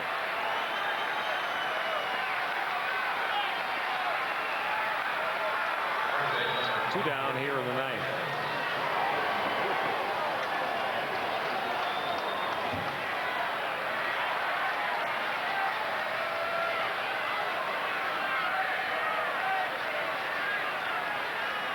Tino Martinez. 0 for 4 and a walk tonight. Tino has not joined the party, although defensively he did. Saved 3 runs on a ball that was headed for the right field corner off the bat of Will Clark over the bag, and Martinez with a diving pick at end of the inning back in the 6th. Didn't the Yankees beat somebody 21-2, or did they lose 21-2 earlier in the year?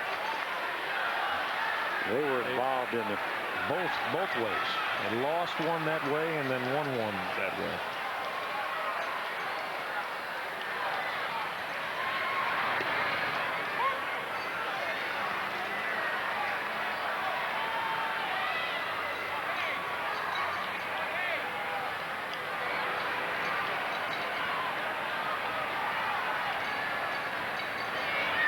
One to Martinez is fouled out of play.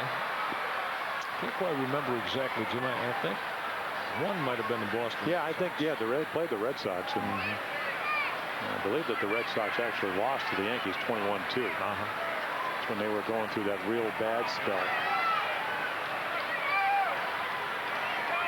2-2 pitch. Martinez will hammer a shot to right. Base hit Tino. 20th base hit of the night for the Yankees as Tino Martinez gets his first. I mean, just so many pitches in the middle of the plate.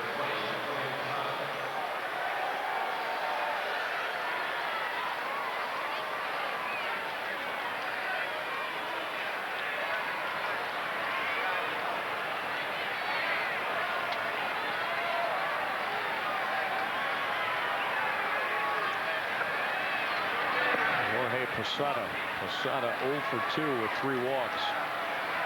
As you said a little bit ago, the Orioles tonight are going to be in danger of falling to the bottom of the team pitching watch in the American League, giving up 19 runs and 20 hits. Now this should end the swinging of the bats tonight for the Yankees as DeShields throws out Posada.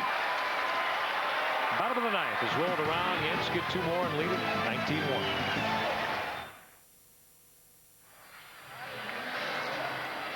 That tells the tale tonight. You see it in front of you as we head to the bottom of the 9th. The Yankees having put 19 runs on the board tonight.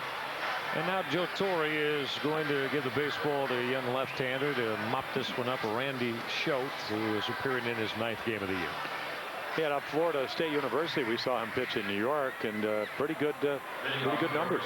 Lefties hitting in just a little over 200. Threw a little bit harder than I expected. Had a pretty good breaking ball.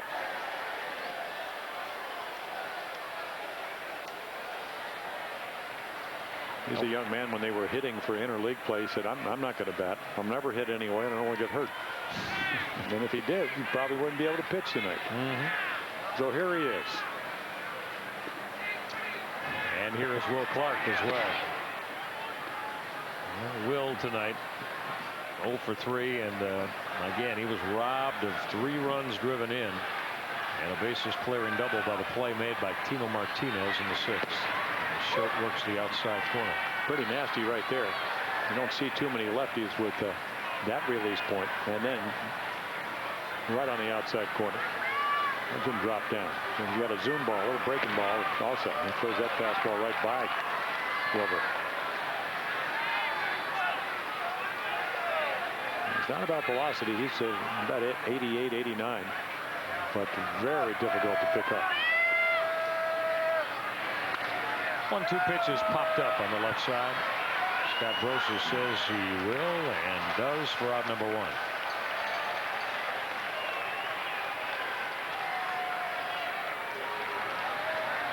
Center fielder number 32, Luis Matos. There's Luis Matos now. Matos doubled in 3 trips to the plate off Andy Pettit, the starter.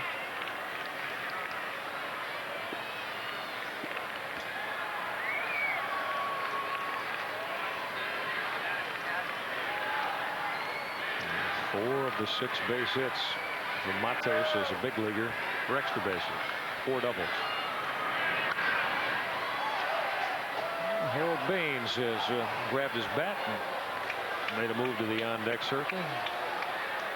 Harold will Pinch hit for Brady Anderson here in the bottom of the ninth.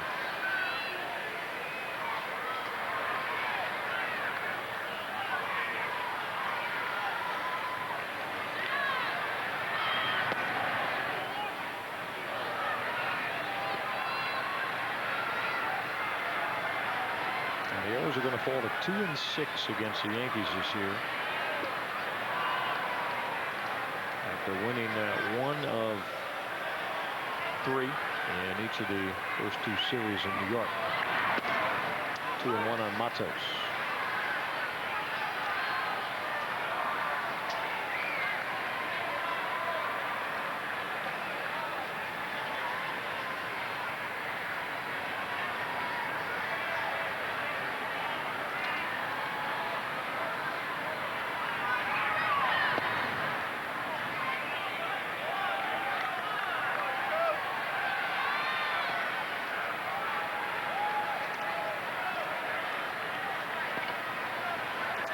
Randy Soto's fallen behind Luis Matos. He is waiting on this 3-1 pitch. That's ripped sharply, but right at Scott Brosius. Urged down to their final out here in the bottom of the ninth.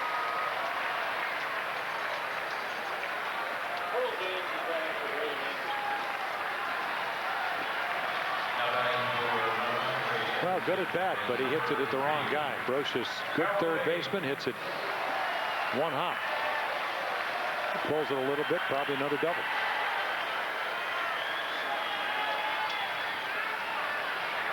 Here's Harold Baines. Harold Baines pinch hitting for Brady Anderson. See the numbers on Baines. Did not get to start tonight at the DH with a left-hander Pettit on the mound as Mike Hargrove loaded up with right-handed bats. They loaded up, but DeShields, Surhoff, and Will Clark, Brady Anderson. So 4 of the 5 were left-handers against Pettit. 0-2 on Baines.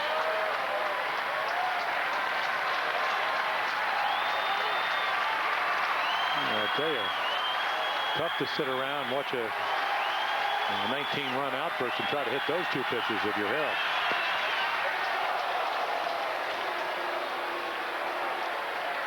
One and 2 on Baines.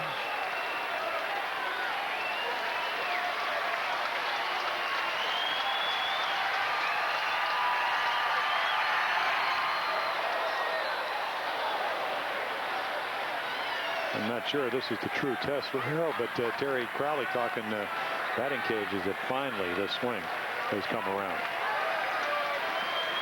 And you can see it reflected in Harold's numbers. His average is up, home runs are up. And the 1-2 pitch. It's over.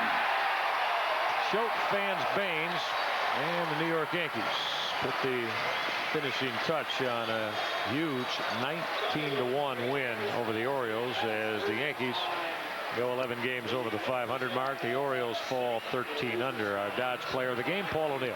6 runs driven in tonight. Yanks started early, took the lead in the opening inning, and never looked back.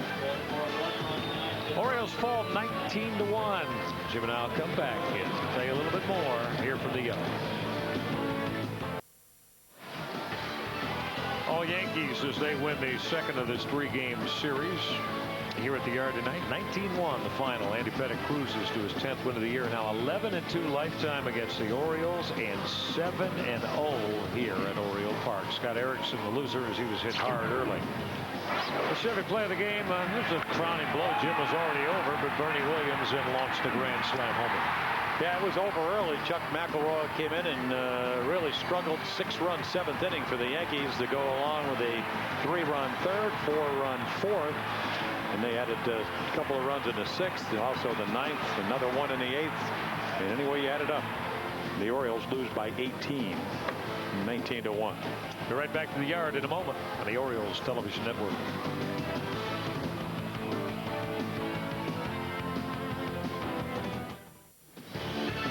Yankees with a big Game 2 win over the Orioles tonight as they pound out 20 base hits and bludgeon the Birds. The final at 19-1. Jim, I don't know if an insurance run in this one is real applicable, but anyway, it is that as Paul O'Neill with his 3-run shot. Well, great night for Paul with 6 RBIs, and 3 of them came on the curveball off of Scotty Erickson. So O'Neill at 37, another banner night, as did the Yankees. And I guess the interesting thing is we look at tomorrow night's game. Ponson will pitch right-handed. Couldn't get out of the second inning with a 7-run lead. The Yankees against right-handed pitching 42-28. Everybody got left-handers. Cleveland, Texas, all the teams that wanted, or at least thought they were going to be in the playoffs against the Yankees. They're only 11-14. They're I guess 11-14 against left-handed pitching, but against righties it will not be an easy task for Sidney Ponson. But the Orioles got to look forward to hitting off a good one, because doesn't have the success that we saw Andy Pettit, now 11-2 lifetime against the Orioles. We'll see if all that shows up tomorrow night as the Orioles and the New York Yankees come right back here to the yard for Game 3, the finale of the series. We'll be on HTS tomorrow evening. Please join Tom Davis. We'll start at 6:30 tomorrow night. Orioles report, and then we're playing baseball again. Note that start time now at 7:05. All Yankees tonight. Paul O'Neill. 5-home run night for the Yankees. Derek Jeter went deep. So did Bernie Williams with a grand slam home run. The big 3 propelled the Yanks to the 19-1 win over the Orioles. Orioles baseball, a presentation of the O's TV network, CBS Cable, and Major League Baseball. From producer Chris Gray, director Bill Bell, all of our outstanding crew, and for Jim Paul, I'm Michael Regai. Thanks a lot for sticking with it tonight, everybody. Birds with no success. They'll try it again tomorrow after losing to the Yanks 19-1. See you tomorrow. So long.